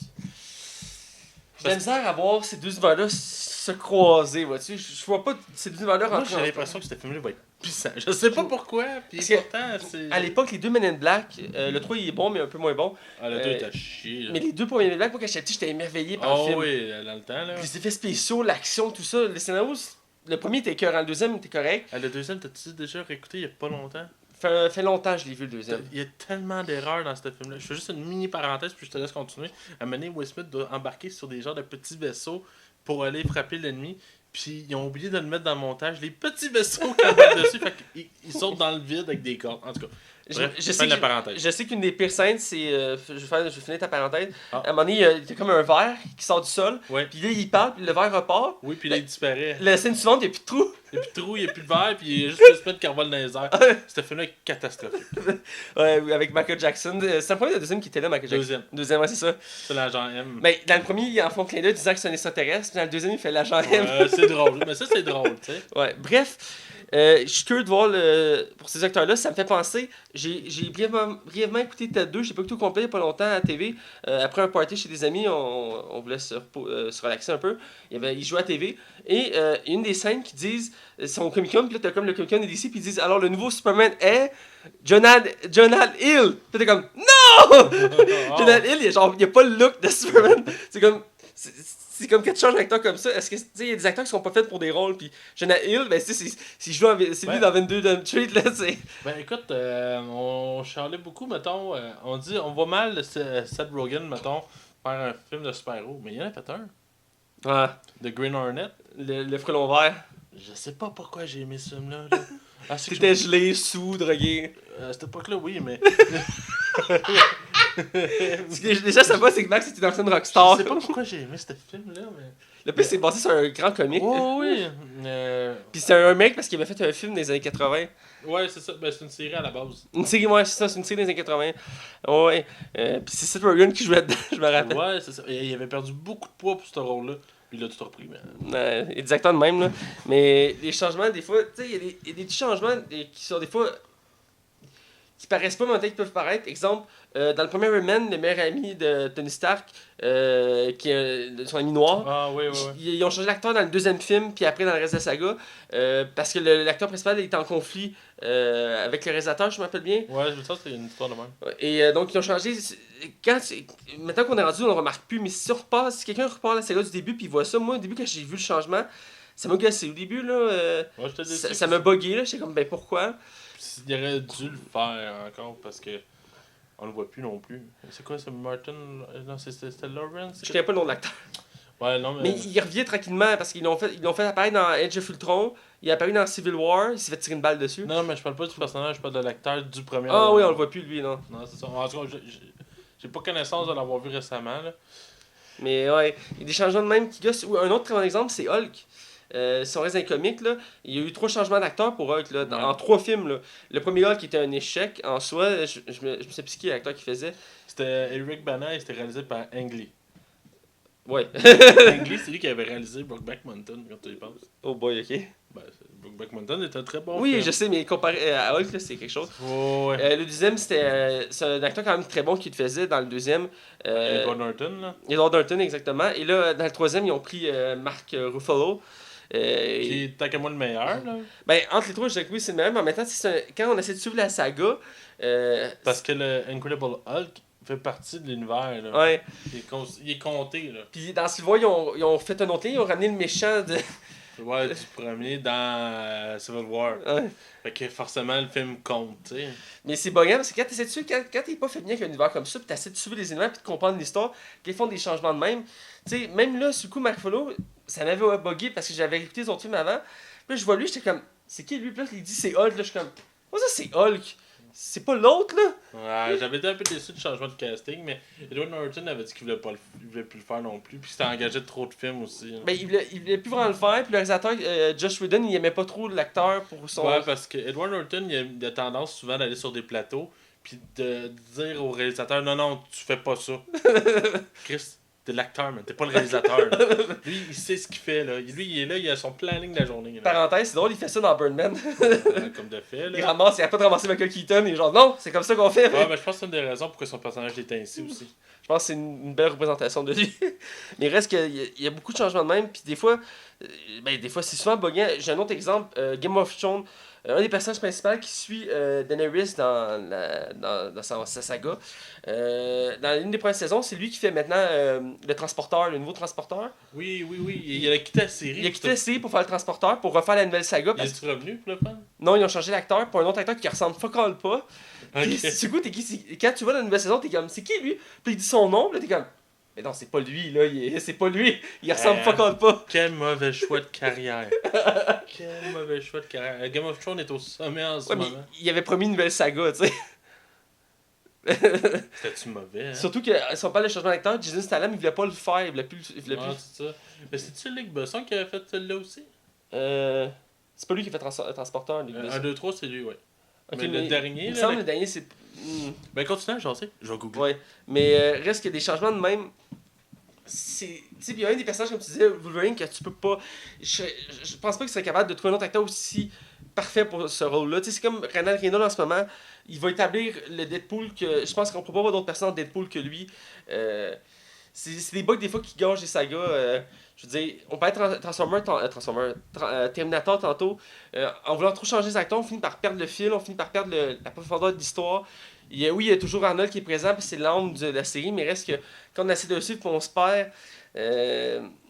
C'est Luc Besson, t'as raison. Il a écrit, mais c'est Camille Delamare qui l'a fait. Une réalisatrice française. Non, c'est un homme. C'est un homme? Un réalisateur. J'ai rien dit. Excusez. Excusez, on a une petite vérification à faire. Mais reste que exemple, Terminator, c'est un très bon exemple. Ou Transformers, qu'à chaque temps de film, ils changent les acteurs principaux pour continuer la saga. Parce qu'ils veulent renouveler ou les acteurs veulent pas continuer. Parce que là, les studios en ce moment, ils ont comme tendance à vouloir faire des franchises sur n'importe quoi. Là. Ouais. Ils veulent tout avoir des grosses franchises qui marchent fort. Mais c'est quand tu changes, tu sais, on revient souvent sur Marvel, mais Marvel au moins ils ont réussi quand même malgré tout à garder leur casting de base. Il y a eu quelques changements forcément, mais ça reste stable. Et ça doit être un méchant casse-tête de pouvoir regarder ces comédiens jusqu'à la fin. C'est pour ça qu'aujourd'hui, mettons, quand un acteur signe pour Marvel, il doit signer quelque chose pour comme 6-7 films. C'est sur contrat, t'es obligé, là. Ouais. Mais tu sais, Ouais, c'est comme de Robert Downey Jr. Là, qui veut plus encore le faire. Puis là, il a raison. Écoute, il est au sommet, ben part au sommet. Mm. Je comprends. Mais tu sais, en même temps, il parlait qu'il voulait pas faire disparaître son personnage. Donc là, forcément, ils vont vouloir prendre un autre acteur. La question, c'est qui va le faire. Surtout que c'est pas le premier choix pour faire l'acteur. Donc, tu sais, à un moment donné. Robert Downey Jr. avait été démenti au début pour Iron Man 1. Il avait dit que ce serait même pas lui. C'est à passer proche de Tom Cruise. Ouais, c'est le premier, c'est le favori, Tom Cruise. C'est souvent le cas dans les films de super-héros, c'est pas le premier acteur qui est choisi, on en a déjà parlé, pour faire les rôles. Mais il reste que changer un personnage emblématique comme ça, ce serait dur à avaler, tu sais, je veux dire. Comment on le verrait, tu sais, Spider-Man, ils le font parce que, je veux dire, il était pas encore intégré dans un univers complet. Là, je suis pas encore certain du choix, mais il reste qu'ils l'ont fait. Les X-Men, ils ont fait une manière différente. Les X-Men, c'est intéressant parce qu'ils ont juste tout rajeuni les personnages pour continuer la saga. Ouais, ça c'est wise. c'est juste que là, on se perd dans la chronologie. Là.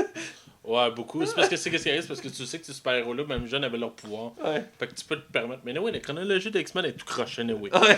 Mais, ouais, non, c'est ça. Puis, mais, tu sais, écoute, on est capable des fois de faire des franchises, continuer une franchise avec des acteurs différents. On fait des fois des reboots cachés qu'on appelle. Ouais. Mettons que Jurassic World est le meilleur exemple. On crée Chris Pratt. Bam, le film c'est un succès, ça marche fort. Écoute, c'est le 3e film le plus rentable de tous les soirs du cinéma, là. Puis pourtant, il était pas tant bon. Ben, la critique, là, ouais. Ben, moi, j'ai trouvé correct. Ouais. Mais bref, tu vois, tu peux faire des reboots comme ça. Godzilla, ça a passé. Kong, ça s'est passé. Ouais, Kong, ça marche au box-office, mais ça a marché moins que le précédent. Ok. Mais probablement, quand ils vont arriver avec King Kong, Godzilla. C'est comme les fausses suites reboot, genre la Hulk ou, mettons, un des récents Ghost Rider qui ont. Même Star Wars 7, on peut considérer ça comme un reboot caché. Ouais. C'est comme pas assumé comme un reboot, mais c'est un reboot. On peut le voir de même, c'est vrai. Parce que, tu sais, à date, là, on jase, là, mais le 4e film, c'était ils détruisent l'étoile La mort. de la mort. Dans le 7, ils détruisent une plus grosse étoile de la mort. Là, le 5e film, l'Empire Strike Back, ben, c'est Yoda qui montre à Luke comment devenir un Jedi. Mais là, c'est Luke qui montre à Rick comment devenir un Jedi dans le 8e. Ouais. Ah, tu vois-tu, en tout cas. Ouais. Là, Star Wars, je suis plus. Là, je commence à. Moi, je suis un fan fini de Star Wars, c'est ça que je vais écouter, j'adore ce C'est univers ça qui me fait chier parce que c'est sûr que je vais y aller. J'ai lu des livres, j'ai vu des séries, j'ai joué à des jeux, j'ai fait du Donjon Dragon Star Wars. Écoute, j'adore ce univers. C'est un univers que je me tente jamais d'écouter, de voir. Mais il reste que oui, ça donne cette impression-là. Parlant de Star Wars, je pense que c'est le moment de clore le débat et de commencer à parler de notre critique de notre film. Parce que le lien que je veux faire, c'est que Mark Hamill, qui fait Luke Skywalker, est dans Kingsman. Donc c'est le lien que je voulais faire. John Boyega, qui joue Finn, était censé être le Effectivement, il était dans les favoris. Bref, sans plus attendre, on clore le débat. C'est un débat qui pourrait continuer, c'est sûr, c'est un débat éternel. On va sûrement en reparler une autre fois plus tard. Reste que là, c'est le moment de la critique de Kingsman. Hey Mathieu, est-ce que tu sais qu'on peut aller rajouter 5 étoiles à notre podcast? Ah oui, où ça? Sur Pod Québec et sur iTunes dans la section commentaires. Hey, je m'en vais faire ça tout de suite! Attention, vous rentrez dans la zone non-spoiler. Attention, vous rentrez dans la zone non-spoiler.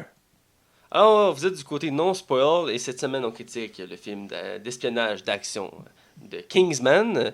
The Service Secret. The Service Secret. Non, c'est The Secret Service. Secret Service. Pardonnez-moi. Max, là, dis pas n'importe quoi.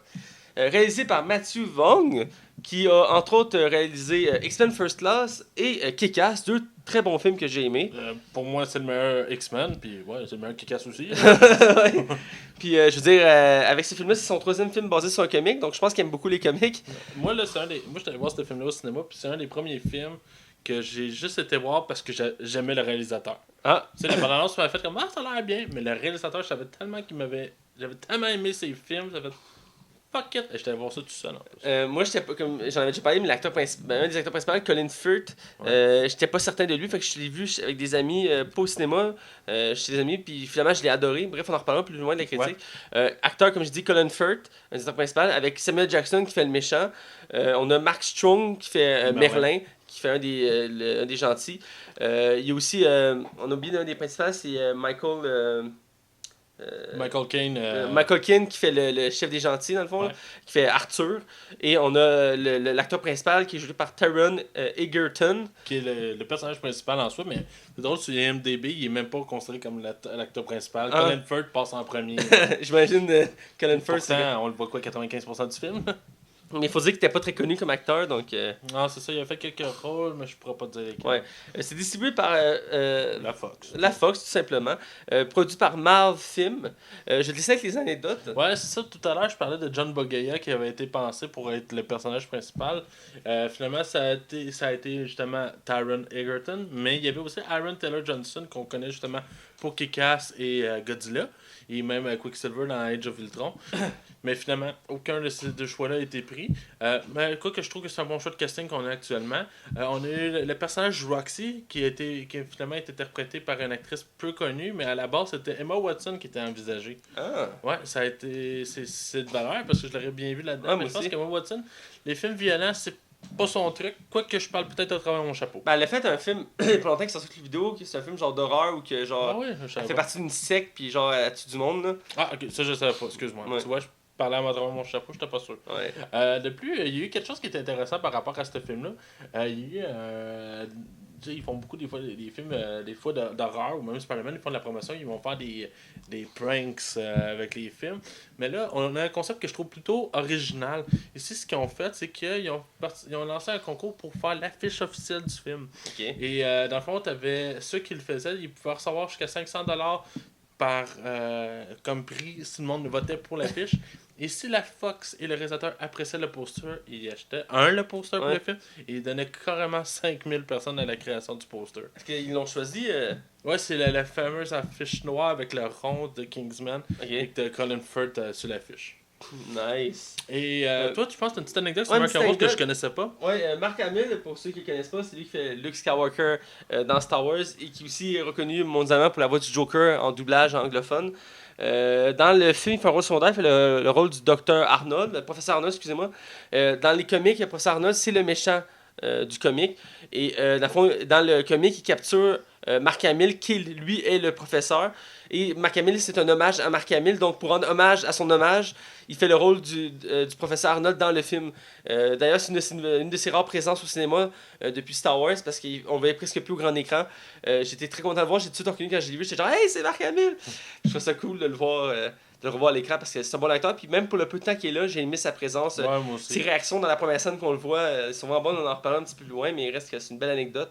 C'est basé sur les comics de Secret Service, des comics très connus. Il y a des différences à rapport avec le comic. Il y en a plusieurs, je ne ferai pas la liste ici. Ouais, il y en a beaucoup quand même. Ouais, même si c'est comme. Pour tous les films basés sur des comics, souvent c'est une adaptation, donc il y a des changements qui se font.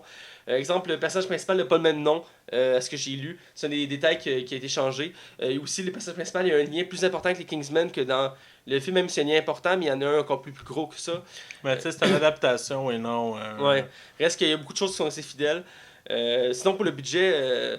81 millions de dollars, qui est quand même pas si gros que ça. Non, c'est pas très gros. Mais c'est quand même, c'est un bon budget malgré tout, là. Mais il a rapporté 414 millions, fait on s'entend, c'est rentable comme film. Et c'est ce qui a poussé à la création de Golden Circle qui sort en mois de septembre. J'ai très très très hâte. Moi aussi, j'ai très hâte. Et non, c'est un beau succès box-office. Allez, écoute, je pense qu'on va aller du côté des acteurs. Je vais te demander l'avis de quelques acteurs principaux du film. D'abord, on va commencer avec Colin Firth, qui fait un des acteurs principaux du film, c'est lui qui comme lie tous les éléments entre eux. Donc, qu'est-ce que t'en as pensé? Moi, j'ai beaucoup aimé Colin Firth là-dedans. Moi, c'est sûr, je suis comme un peu comme toi là-dessus. J'avais souvent vu faire des films dramatiques. Outre le journal de Britney Jones, là, mais j'ai jamais écouté ça de ma vie. Alors, oui. T'es as toutes vues animées, là. Sois honnête, tes avis. J'ai vu les deux premiers, mais pas par choix. C'est ma mère, c'est des films préférés de ma mère. Puis quand ouais, je suis sûr qu'elle te tordait le bras, là. Hein? J'avais genre 10 ans, je les écoutais avec elle, ok? C'était pas par choix. Oui. Mais bref, non, j'ai trouvé Colin Firth très très bon là-dedans, même. Je te dirais, je serais menteur de dire le contraire. Écoute, j'aime ça, des acteurs qui font du contre-rôle, puis qui nous prouvent qu'ils sont capables de faire autre chose que juste des personnages dramatiques ou humoristiques. Là, on a quelque chose. C'est un film d'action, là. Ouais. Colin Firth là-dedans, là. Chapeau, on le voit, c'est un bon acteur à la base. Écoute, je suis d'accord avec toi, il fait un contre-rôle. Moi, à la base, j'étais sceptique pour ce film-là à cause de lui. Je le voyais pas là-dedans. Dans le film, il m'a impressionné. Les scènes d'action sont folles avec lui. Son personnage en tant que tel, j'aime sa manière. C'est comme un gentleman. Tu sais, il est vraiment. Que je faisais ça, il est sûr de lui. Il a une sagesse, une intelligence particulière. C'est lui qui va comme aider le personnage principal, qui va lier tous les aimants entre eux. Écoute, il m'a surpris du début à la fin du film. J'ai beaucoup aimé sa performance. J'aimerais ça le voir dans d'autres films d'action. Je veux le voir dans le prochain Kingsman. Parce que, en tout cas, on en reparlera plus loin, mais il est dans le deuxième film Kingsman. Reste que j'aimerais ça le voir dans d'autres films d'action. J'aimerais ça le voir. Je le verrais très bien dans d'autres. Je le verrais très bien dans d'autres films, genre comme Mission Impossible ou James Bond. Je pourrais bien le voir dans un James Bond. Il y a le look pour. Pas nécessairement James Bond parce qu'il est trop vieux, là. Mais comme méchant, mettons. Genre, ça pourrait être un méchant intéressant, genre un gentleman, genre. Tu sais, là, il l'accroche en haut d'un bassin, puis il y a un requin qui va le bouffer, puis il s'en va, tu sais, la classique, là. Il y a quelque chose à faire. Clairement. Deuxième acteur qu'on va parler, c'est Samuel Jackson, qui fait le méchant du film. Je vais aller d'abord. Samuel Jackson, c'est un acteur que j'aime beaucoup. Je l'ai mis dans la plupart des films qu'il a fait. Il y a tout le temps une manière de démarquer ses personnages des autres dans le film. C'est le cas ici. Il s'approprie vraiment son personnage. Je suis pas habitué de le voir méchant. Là, il fait un méchant assez particulier. Il m'a gossé pour un point, c'est sa façon de s'exprimer. Ils l'ont fait parler sur le bout des lèvres, là, comme il parle comme ça. Ouais, c'est ça, c'est un drôle le personnage. Il est comme bonjour, Monsieur Reddington. Ouais, c'est ça.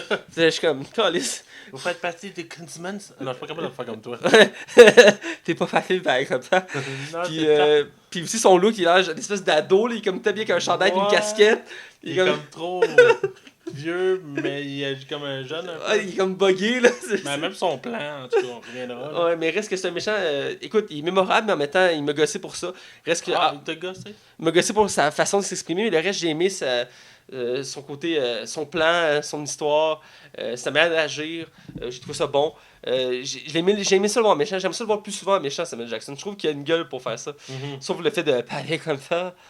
Ça m'a chicoté. Je sais pas si c'est un méchant. C'est-tu un méchant qui existe déjà dans la bande dessinée? Ou... Je sais pas, je sais juste que c'était pas lui le méchant de cette histoire-là. Ok, bon, littéralement. Ben moi, écoute, Samuel Jackson, c'est Samuel Jackson, là, je veux dire, je l'aime beaucoup, là, il peut faire... Je repense, c'est la deuxième fois que je le vois méchant. Excuse-moi, je l'avais vu dans un Bookerball qu'on a critiqué. Ah oui, très bon épisode, hein.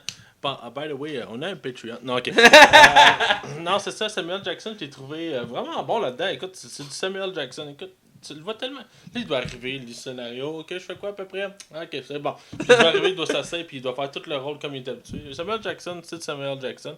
Oui, le méchant, je le trouve un peu over the top. Son plan, il est over the top aussi, là. On reviendra là-dessus dans la zone spoilers. Mais écoute, non, moi, je l'ai apprécié comme tout. Puis je trouvais que ça faisait du bien d'un méchant très classique. Peut-être même. Mais il se démarquait des méchants classiques. Genre, j'enferme le gentil dans une salle avec un requin, puis je le laisse crever, moi je m'en vais. Là. Non, c'est ça. Lui, il est drôle en même temps. Il est inquiétant, mais il est drôle. C'est pas un moment donné, dans une des scènes, il dit je ferai pas comme les clichés. Tu sais, toi, puis moi, on aime les vieux films. Il dit ça à Colin Farrell. Il dit, tu sais, toi, puis moi, on aime les vieux films d'espionnage, mais tu sais, en ce moment, c'est pas comme un vieux film d'espionnage. Fait que je te dirai pas mon plan, puis je te laisserai pas t'évader, je vais juste te tuer tout de suite. Fait qu'il... Oui, puis, oui, non, c'est ça. En tout cas, on reviendra là-dessus, là. Ouais, bref. Je veux que tu me parles de l'acteur principal qui est joué par Taron Egerton. Moi, personnellement, c'était une découverte dans ce film-là. Il a joué dans quelques petits rôles, mais que je peux même pas te mentionner. Ah. Mais écoute, moi là-dedans, je l'ai trouvé super bon. Puis là, je suis content qu'il soit mis plus de l'avant dans le deuxième, même si c'est le personnage principal du 1, quand même. Ce qui me trouve un peu pareil. Ouais. Il l'assumait pas totalement. Là, j'ai vraiment hâte de voir ce film-là. Taron Egerton, là-dedans, il joue le petit cul gossant, mais qui l'est pas du tout en fait. Il est super attachant, puis tu comprends, tu vois sa peine, tout ça. Puis sérieusement, je trouve que Taron là-dedans, là, tu sais, quand t'es bien dirigé, puis tu vois, Matthew Vaughn, c'est vraiment pas son premier film. Ouais. C'est maîtrisé du point A au point B. Puis je pense que c'est une des raisons pour que Taron ressort, puis il est embelli là-dedans, je te dirais. Écoute, moi aussi, une découverte, je le connaissais vraiment pas avant. Dès le début du film, il m'a accroché. Je veux dire, dans les premières scènes qu'on le voit interagir avec les autres personnages, puis ces scènes d'action aussi, on voit qu'il était très bien dirigé, que c'est un très bon acteur, qui est surprenant aussi, parce que je m'attendais pas à ce qu'il soit aussi bon. Quand tu as l'impression de faire un si gros rôle, même si c'est pas considéré comme le premier rôle, reste qu'il a donné ce qu'il faut. J'aime autant ses répliques, sa façon d'agir. L'évolution de son personnage aussi, j'ai beaucoup aimé. Je viens de me rappeler dans quel film il jouait. T'as-tu déjà vu le film avec Hugh Jackman où le jeune il est comme un peu nono avec des lunettes, il est roux, puis il doit faire du ski? Charlie. Ok, je vais chercher le nom du Hugh Jackman fait genre un entraîneur, là? Oui, c'est lui. Ah, c'est lui? C'est lui. Attends, je vais chercher le nom. Je me rappelle vaguement de ce film-là. Eddie Diego. Eddie l'aigle. Ah, ça me dit de quoi, oui. Attends une minute, je vais lui montrer l'affiche, je voyais pas auditeur, mais c'est pas grave. Ah! Tu viens de le replacer, là. Là, le gars, comme il monte peut-être ses lunettes. Ouais. Ah oui, bon, c'est lui. Ok. Aïe, aïe, ok, t'es cherché ça même, bravo. Ouais, Bref, je l'avais vu quelque j'ai part. beaucoup aimé l'acteur. Il m'a surpris parce qu'il faisait pas le classique espion qu'on voit. Ben, classique. Tu sais, dans les James Bond, James Bond, il couche avec toutes les filles qui voient dans le film, tu sais. Lui, il aurait pu, mais il fait. La scène de l'anal, là. Hey, ça dit que ça a choqué du monde, pour vrai. Ah ouais? Il y a vraiment du monde parce qu'il y a des jeunes qui sont allés voir ce film-là, puis il y a vraiment du monde qui sont allés porter plainte contre ce film-là par rapport à cette scène-là. Aïe, Finale. Moi, je suis comme Chris, c'était cool. Non, mais ça reste que, tu sais, tout le long, il y a le personnage de Roxy, puis il voit qu'il y a comme un lien qui se fait entre les deux, mais jamais tout le long du film, il essaie de se rapprocher d'elle, tu sais. Il pourrait facilement le faire, mais il fait pas la James Bond, il fait genre, ok, ben je couche avec toi, puis c'est avec ton camp, tu sais. Non, c'est ça. Il y a plus de classe que ça. Tu sais, c'est un gentleman, là, tu sais. Oh, ouais. Donc j'ai aimé ça, sa façon de démarquer. Il y a beaucoup de références à tout ce qui est James Bond. Même dans le film, à un moment donné, ils font des références à Jason Bourne puis à Jack Bauer. Même la James Bond aussi. Ouais, parce que son chef s'appelle JB, il fait comme James Bond, il dit non. Il dit comme Jason Bourne, il dit non. Il dit JB comme Jack Bauer. Ah. Donc c'est des références au film d'espionnage. Est-ce que je l'ai beaucoup apprécié. Je finirai avec le tour d'horizon avec Mark Strong. Ouais. Un acteur qu'on voit pas souvent, je dirais aussi. Ben, écoute, il a joué dans Kick-Ass, c'était Ouais. le père de la mafia. Ouais, c'est vrai. Ouais. Et dans. Je l'ai vu dans. Les frères Gamzy. C'est le frère de Sacha Baron Cohen. Oui, je l'ai vu aussi dans Attends une minute, il y a un gros film qu'il a fait, c'est un des plus gros échecs du cinéma, c'est le cowboy qui va sur Mars, là. Cowboy vs. Céline. Non, c'est un cowboy qui se retrouve sur Mars, puis il saute, puis... Ah, John Carter. John Carter, bon, Il jouait là-dedans, je m'en rappelle il même pas. fait celui qui empêche John Carter de... Tu sais, il fait un des extraterrestres, genre, qui est sur Terre, puis il peut aller entre les deux mondes, en tout cas. Ouais, c'était-tu plate, hein, ça. Ben, j'avais été ébouffé par les effets spéciaux, puis Oh, ouais, ça, ça, y a ça. Là. c'est Disney, tu sais. Hey, je me suis endormi au cinépark. J'étais plus capable. C'est vrai que le film, en tout cas. Mais reste que Mark Strong, c'est un acteur qu'on voit un peu. Oh, il y a un flash. Écoutez, attention, madame. Il fait le méchant dans le premier Sherlock Holmes. Ah oui, c'est vrai, hein? Ouais. Eh. Il fait genre le sorcier, puis... Ben, c'est un bon acteur, Mark Strong. ouais. Mais il fait des rôles très variés, autant méchant que gentil, il a la gueule peau. Puis la dame, il fait comme le mentor de tout le monde. Ouais, c'est l'entraîneur aussi, là, Ouais. quelque part, là. Et comment tu le... Ah, moi, j'ai trouvé carré là-dedans. Mais tu sais, c'est ça, il joue le mentor un peu. Tu sais, il y a la face, il y a la carrure, il y a le... Tu sais, il y a le look mentor. Ouais. C'est con à dire, là. Il pourrait soit... Il pourrait soit jouer un père de la mafia comme dans Kick-Ass, ou il peut jouer un mentor qui a eu comme bien de la... qui a travaillé fort toute sa vie, puis qui a du vécu. Ouais, moi, non, Mark Strong, écoute, j'ai rien de gros à dire sur lui, mais personnellement, je le trouve très juste, là. Ben, j'ai trouvé très bon ce acteur que j'apprécie. J'aime sa prestation, surtout que... j'aime son jeu d'acteur, mais j'aime aussi sa voix en version québécoise. Parce que le doubleur qui le fait, il a une très bonne voix. Puis ça le fait démarquer des autres, parce qu'il a une voix très rauque, très suave. Donc ça le démarque quand il parle. Puis je me rappelle toujours Sherlock Holmes qui a fait son speech au milieu du film devant son assemblée, puis il parle, puis tu l'écoutes, puis tu vois qu'il y a du charisme dans sa voix. Donc il y a encore la même chose ici, mais j'aime aussi son interaction avec les personnages dans le film.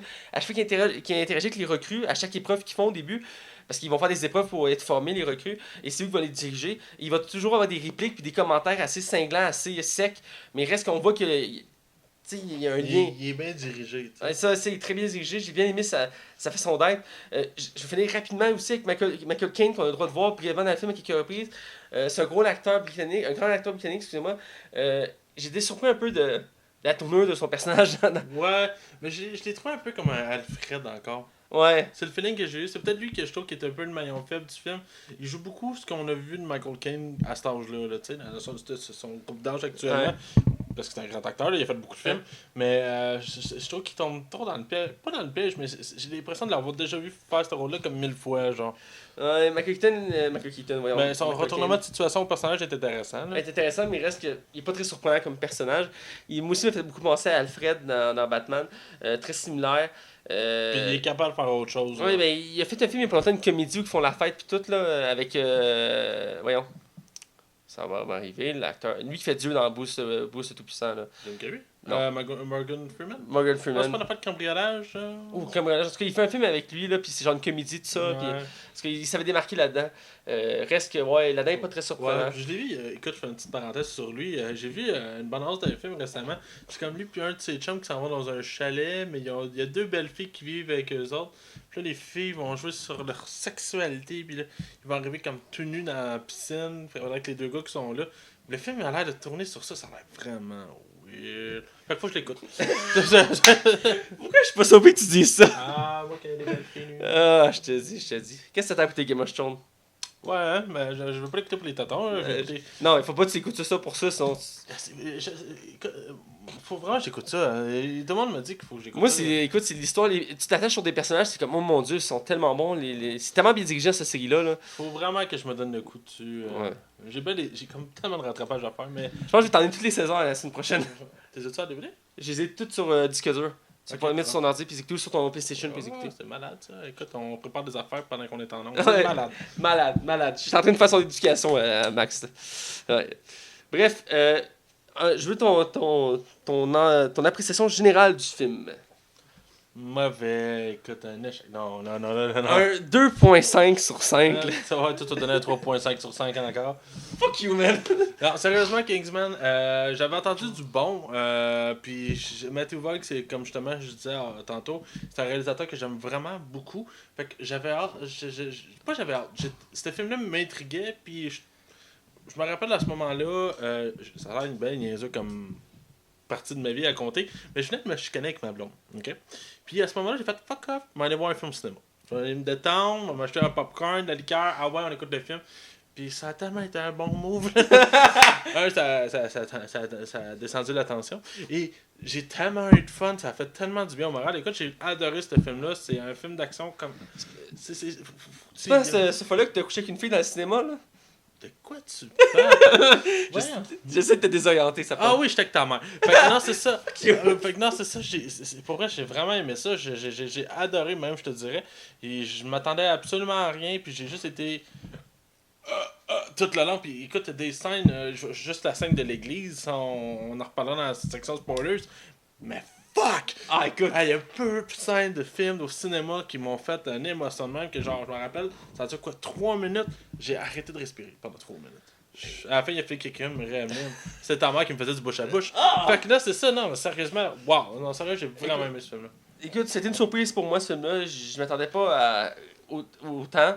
Et quand j'ai écouté le film-là, du début à la fin, j'ai été vraiment accroché. Les scènes d'action, c'est les scènes d'action qui m'ont ébloui. J'étais sans mots. Écoute, j'ai regardé ça, j'étais comme, mais voyons donc, c'est bien brutal, c'est bien fou.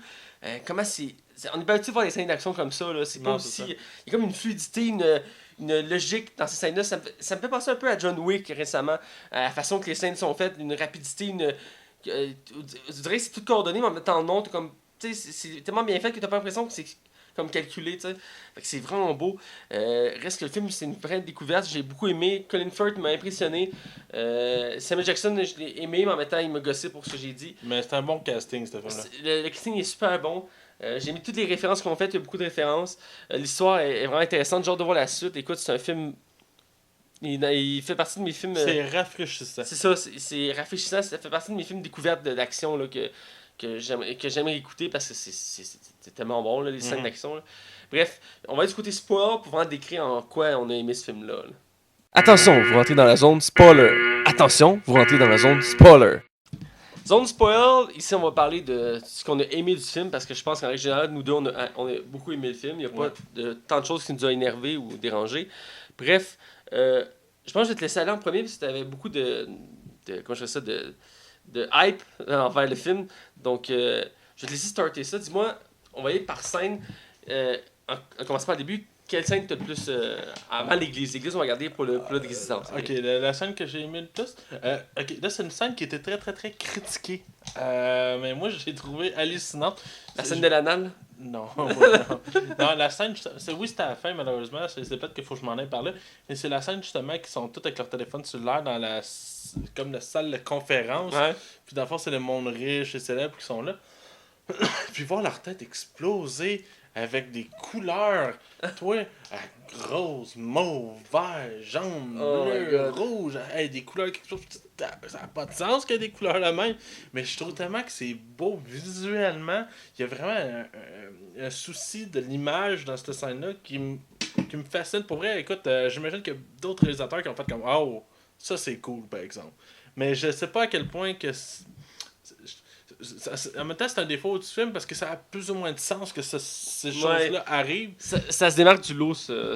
C'est bizarre, mais en même temps cette scène-là elle a tellement une beauté. J'ai la misère à dire que c'est mauvais parce que c'est. Moi j'ai trouvé ça cool. Mais je comprends la critique du monde face à cette scène-là. Mais non, écoute, c'est tellement de toute beauté. Moi, j'adore ça. Moi aussi, ça m'a surpris, puis j'ai trouvé ça vraiment... Mais c'est audacieux, par exemple, de faire oui, ça. c'est très audacieux, c'est très mais en même temps, au moins, original. Ouais, puis en même temps, ça tombe pas dans le gore.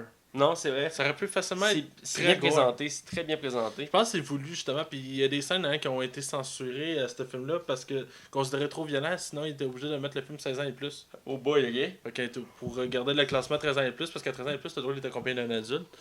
Puis ils ont coupé des scènes, puis d'après moi, ça c'est un choix, justement. Je sais pas si c'est un choix purement artistique, mais j'en doute, mais moi personnellement, ça m'a plu. Écoute, c'est très intéressant. Moi, je vais revenir au début du film. La première scène de combat qu'on va Colin Firth se battre, quand il va parler, c'est la première fois qu'il jase avec le... dans le pub? Dans le pub, ils boivent chacun leur bière, puis là t'as les jeunes qui arrivent, parce qu'ils sont en crise après le personnage principal qui a volé l'auto et ils les a humiliés. Avec raison, là. Ouais, puis ils viennent, puis là t'as l'autre, Colin Firth, comme, ok, il fait comme, là, calmez-vous, là, laissez-nous finir notre bière, puis vous réglez ça une autre fois, ok? Puis c'est comme, non, dégage le vieux. T'es comme, excusez-moi, puis il se lève, pogne son parapluie, il s'éloigne, il barre la porte, il se retourne, puis il fait comme, je vais vous donner une leçon. Il attrape. Hey man, c'est malade ça. Écoute, il faut décrire la scène là. Avec son parapluie, il attrape un boc, il le piche sur la tête du gars principal, il tombe à terre. Il dit bon, est-ce qu'on va se battre là? Avec les autres, ils sautent dessus. Puis la scène, écoute. Il évite tous les coups, il y a comme des ralentis super bien maîtrisés. Il donne des coups, frappe un, pogne un morceau, pète sa tête de l'autre, pousse le gars sur le comptoir. Mais c'est ça qui rend ce film-là malade. Il sort son parapluie. Écoute, c'est. Cette scène-là, t'es comme. Là, la scène finie, il se rassit, il boit sa bière, là, t'es comme. What? Ah ouais, écoute. Mais même quand ils vont, mettons, finalement Colin Firth monte à. C'est quoi le nom du personnage principal? Bon, en tout cas, Eggsy. Oui, c'est ça, Eggsy. Il monte le Kingsman en passant dans une boutique, il dit ok, là tu vas mettre le veston, puis là, il descend en bas, comme dans le genre d'ascenseur. Moi je trouve ça cool, ça faisait penser un peu à Max Menace un petit peu, dans le principe. Là. Ouais. Puis moi j'ai trouvé ça. Je trouve que c'est toutes des petites affaires de même qui donnaient le charme à Kingsman, puis qui permettaient quand même de se différencier de ce qu'on est habitué de justement de James Bond, Jason Bourne, tout ça. Ça fait. Je trouvais ça vraiment intéressant comme appui. Ça donnait un look particulier, puis ça donnait une identité au film. Écoute, je suis exactement d'accord. Le film s'est marqué par ces petits points-là qui faisaient que c'était pas un film original d'espion, parce qu'on en voit beaucoup ces temps-ci, puis surtout souvent c'est des suites, mais reste que ça s'est démarqué. Il y a une scène aussi que j'ai trouvé intéressante qu'on voit pas d'habitude dans ces genres de films-là, c'est les scènes d'épreuve qui faisaient montrer les compétences du personnage principal pour qu'il ça faisait évoluer afin qu'il devienne un agent. Souvent dans les films d'espionnage, l'agent, comme James Bond, ben, il est déjà James Bond, tu sais. Il est pas en formation, il est déjà prêt à se battre. Jason Bourne, même chose. Jack Bauer, même chose. Mais là, c'est qu'il apprend à développer ses compétences. Je trouve ça intéressant. J'ai aimé les épreuves. La première, c'est tout simple. Je veux dire, ils se réunissent tous dans une salle. Ils doivent dormir. La nuit tombe. La salle se remplit d'eau. Les gens commencent à paniquer. Puis là, ils font comme, OK, on prend un tuyau, on le met dans la toilette. Puis on respire. Puis là, tout le monde fait ça sur lui. Comme, ben non, on va essayer de sortir par la porte. Il va vers la porte, il est prêt à l'ouvrir. Puis il se tourne de bord. Il voit qu'il y a une vitre. Et comme, c'est clairement une vitre sans teint. Fait qu'il va vers la vitre, commence à frapper sa vitre. Il pète la vitre, tout le monde sort. Puis l'autre, là, Merlin qui fait comme bravo, t'es le seul qui a catché que c'est une vitre sans teint. Mais ça, c'est cool, les épreuves. C'est justement quand il y a mané, ils sont comme tous en avion. Ah. Puis il fait ok, là, ils sont tous en parachute. Puis il fait by the way, il y a un parachute qui ouvre pas. Fait que là, tout le monde est comme fuck, là, ça panique ben raide. Puis finalement, c'est Eggsy qui s'en sort le mieux en bout de ligne. Mais ils cherchent tous à s'entraider. Puis finalement, tout ça pour apprendre. Il y avait tout un parachute. Ouais. Puis à la fin, il fait genre. Il dit pourquoi c'est-tu dans le mot que vous maltraitez? Il fait arrête de passer tout autour de toi. Puis il tire sur le parachute. Il tombe à terre. Puis il s'en va. Ah ouais. C'est vraiment cool. Puis tu sais, il y a une scène que j'ai trouvé rough. Puis mais c'est quand Michael Caine dit à Eggsy, il dit écoute Eggsy, tu vois-tu le chien qui est là? C'est ton meilleur ami depuis le début. Mais tu vas le tirer. Puis là, il est là, puis il est avec son arme, puis je peux pas faire ça. Tu peux pas battre un chien, hein. Puis finalement apprendre que c'était une balle à blanc. Ouais, c'est une balle à blanc. Ouais. C'est quand il voit Colin Firth après, puis il dit vous avez employé votre chien? Il fait oui, mais après 11 ans que je m'en suis occupé, c'est une balle à blanc. Il dit c'était une balle à blanc. Ah ouais, mais bon, même la scène quand il y a toute l'eau qui monte dans une salle, tu sais, c'est toutes des petites choses que dans l'entraînement, s'enchaîne une scène après scène qui rend vraiment le film rythmé. C'est ce qui est tout intéressant. Ah, Chris, il va arriver quoi la prochaine fois? Ah, qu'est-ce qu'ils vont faire? Ouais. C'est tellement. C'est une réalisation qu'on a déjà vue ailleurs, mais je trouve tellement bien exécutée. Puis c'est tellement bien amené. Puis il y a tellement des angles. Des fois, il y a des angles de caméra, comme justement. Tu vois comme. C'est comme si tu vois clairement que c'est une vitre. Puis tu vois qu'ils sont de l'autre bord. Puis tu vois Exy qui essaie de se débrouiller. Ouais. Puis je trouve que ça amène des mises en scène vraiment particulièrement intéressantes. Exactement. Ah, ben, J'essaie de chercher un point à dire, mais écoute, je pense qu'on pourrait faire un petit retour sur le méchant, parce que là on parle de Exy. Ouais. Pendant qu'il fait sa formation, le personnage joué par Colin Firth va faire une enquête pour chercher c'est qui tue des agents, puis Je sais où tu t'en vas, là. puis il va se faire passer pour un riche homme qui va aller à une soirée, un gala chez Samuel Jackson. Et quand il va aller, il va réaliser qu'il est tout seul avec lui. Ouais. Puis ils vont aller au resto, ils vont rester dans la cuisine pour commencer à jaser. Puis le repas va arriver. Puis là, tu es comme, ok, c'est un repas vraiment chic. Puis il rouvre, puis c'est du McDonald's. Oh, ouais, puis tu t'attends, ça aurait pu être n'importe quoi, Ouais. ça aurait pu être dégueulasse, ça aurait pu être une tête même. Ouais. T'as-tu trouvé ça over the top, toi, la fille avec les lames, ses jambes? Moi, ça a bien passé, puis ça aurait pu mal passer. Ben écoute, j'avais regardé, c'est un personnage qui existe dans les comics, un peu différent, mais il reste qu'il existe. Puis c'est un des trucs qui fait que le film il est surprenant en soi, parce que c'est genre la garde du corps du méchant. Mais c'est le personnage le plus over the top du film, là aussi. Ouais, puis dans le fond, ses pieds, c'est des lames, puis à chaque fois qu'elle se bat, c'est épique, là, je veux dire. Oh, ouais, puis Crime, elle fait peur d'un côté parce que tu sais qu'elle peut trancher à n'importe quel moment. Là. La première scène qu'elle se bat, c'est quand il kidnappe la princesse de Scandinave, puis là, les gardes du corps ils attaquent, puis elle enlève sa jupe, ils sont comme, what the fuck, puis elle court, puis elle glisse, puis elle commence à couper des membres. Oh, ouais, c'est violent comme Puis il y a film. du sang, puis à un moment donné, il manque son doigt, il est comme, ah! Ah, man, c'est que ce film-là, je me tenais sur le banc des fois, je faisais, oh, tabarnak. Écoute, en plus, cette actrice-là, elle s'est de plus en plus connaître. À la base, c'est une danseuse top modèle. Ah ouais? Puis c'est elle qui fait la momie dans le nouveau momie. Ok. Ouais, elle se connaît tranquillement, mais elle n'a pas fait grand-chose encore. J'ai tellement hâte de voir la momie. Même si tout le monde démolit ce film-là, j'espère genre faire comme ah, vous aviez tort. Ben, moi aussi, j'ai hâte de voir pour que ça donne. Mais il y en a qui disent que la précédente saga était meilleure pour le premier film, là, pas les. Ben, pas le troisième, mettons. Là. Ouais, on s'entend. Ni le deuxième. En tout cas, on dérape, là, mais. Bref. On va à la scène d'église, on est rendu là. Ouais, on va là, c'est une église. Je vais te laisser parce que je vois que tu te retiens tantôt. Là. Écoute, c'est là qu'on commence à savoir vraiment le plan de Samuel Jackson et qui consiste dans le fond à. C'est comme une résonance qui sort du téléphone cellulaire. Ouais. Parce que le but premier de Samuel Jackson, c'est de tuer tout le monde pour diminuer le nombre d'humains sur la Terre. Ben, c'est qu'à la base, c'est qu'il voulait sauver la Terre, puis il a dit qu'il était pas capable. Fait qu'il a dit j'ai trouvé un autre plan, puis son plan, c'est De tuer tout le monde. j'ai tué le plus de monde possible pour comme purifier la planète. Là. Le pire, c'est que c'est vrai que ça marche. C'est ça qui est le pire là-dedans. Le pire, c'est que c'est drôle parce que le Inferno, le troisième film de la saga de Da Vinci Code, le méchant, c'est le même principe qu'il pense. Il dit on est trop d'humains, faut quelqu'un qui fasse le difficile choix d'en éliminer une partie. Fait que lui, il crée un poison qui veut répandre pour tuer tout le monde. Ouais, ça donne des idées aussi. Non, c'est ça, mais non, mais c'est. Pour la scène de l'église, ce qui arrive, c'est que Colin Firth fait partie malheureusement des cobayes dans l'église parce que c'est comme une église. Un peu comme une secte, comment il s'est montré. Puis là, tu vois Colin Firth qui commence à pogner les nerfs rapidement. Puis là, t'es comme, pourquoi il pogne les nerfs? Puis là, il vient une scène hallucinante. Écoute, c'est du rarement vu dans un film, là. Littéralement, là. Écoute, il y a peut-être une cinquantaine de personnes dans le. Ah, plus que ça, je pense qu'on se sent, là, facilement. Ok. Puis ils se mettent tous à s'entretuer. Ah oui. Avec, c'est ils ont pas, avec violent, toutes les là. armes autour d'eux. Aucun des balles. filtre, là. Écoute, c'est combat, coup de poing, il y en a qui revolent sur le mur, il y a du sang qui éclate, il y a un bras qui arrache. Des bras qui arrachent, la tête plantée, des... À travers ça, t'as Colin Firth qui passe là-dedans, il tire des balles, pas Ouais, que son puis Colin parapluie. Firth là-dedans, parce que c'est lui qu'on va suivre dans cette scène-là. Puis les angles de caméra, c'est non-stop. Il n'y a pas de coupure. C'est tu suis, tu sais, il y a sûrement des coupures cachées, mais on s'en rend pas compte. Mais c'est tellement bien fait, on dirait un one-shot. Écoute. C'est des chorégraphies hallucinantes. Là. Puis Colin Firth montre dans le fond, dans ce film-là, que le personnage il est super habile, et qui est très. Puis il finit par sauver tout le monde, puis s'en sortir avec les sorts d'église, il fait comme. C'est le dernier qui reste, là. Il fait qu'est-ce que j'ai fait, puis t'as le méchant qui est genre. Tu sais, il est là avec son garde du corps, puis deux autres, puis il dit. Parce qu'il. Ben, en même temps, il l'apprend comme ça que Colin Firth est un agent. Ouais. là. Puis c'est là qu'il dit sa fameuse phrase, qui dit, tu sais, nous on aime les vieux films d'espions, mais en ce moment, c'est pas un vieux film d'espions, fait que je te dirais pas. Puis au début, il dit, vous allez me dire votre plan, puis vous allez m'enfermer, puis vous allez me laisser là, puis vous allez me laisser crever. Je suis d'accord avec ça. Il fait non, je ferai pas ça, on n'est pas dans un vieux film d'espion. Je vais pas dire mon plan, puis je vais te tuer tout seul, comme ça va être réglé.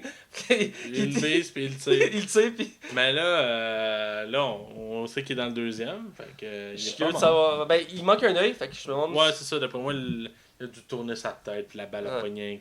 Ils vont sauter une En tout cas, puis c'est aussi là un des moments qu'on voit que le méchant il est comme un peu.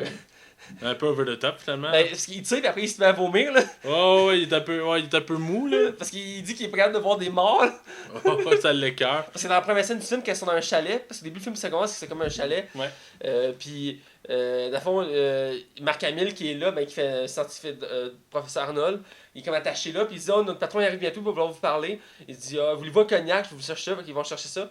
Puis ça cogne à la porte, puis t'as un gars qui rentre, un des Kingsmen, puis il commence à buter tout le monde, full intense.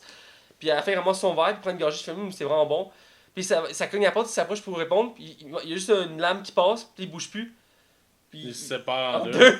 Puis t'es comme tabarnak. Ah ouais, c'est rough, là. Puis là, c'est là que la garde du corps prend des draps, puis elle les met sur tous les cadavres pour cacher. Puis là, après, lui, il rentre, fait merci, je suis pas capable de supporter les morts. À part ça, t'as-tu autre chose, une autre Ben, scène? je pense qu'on va aller à la fin.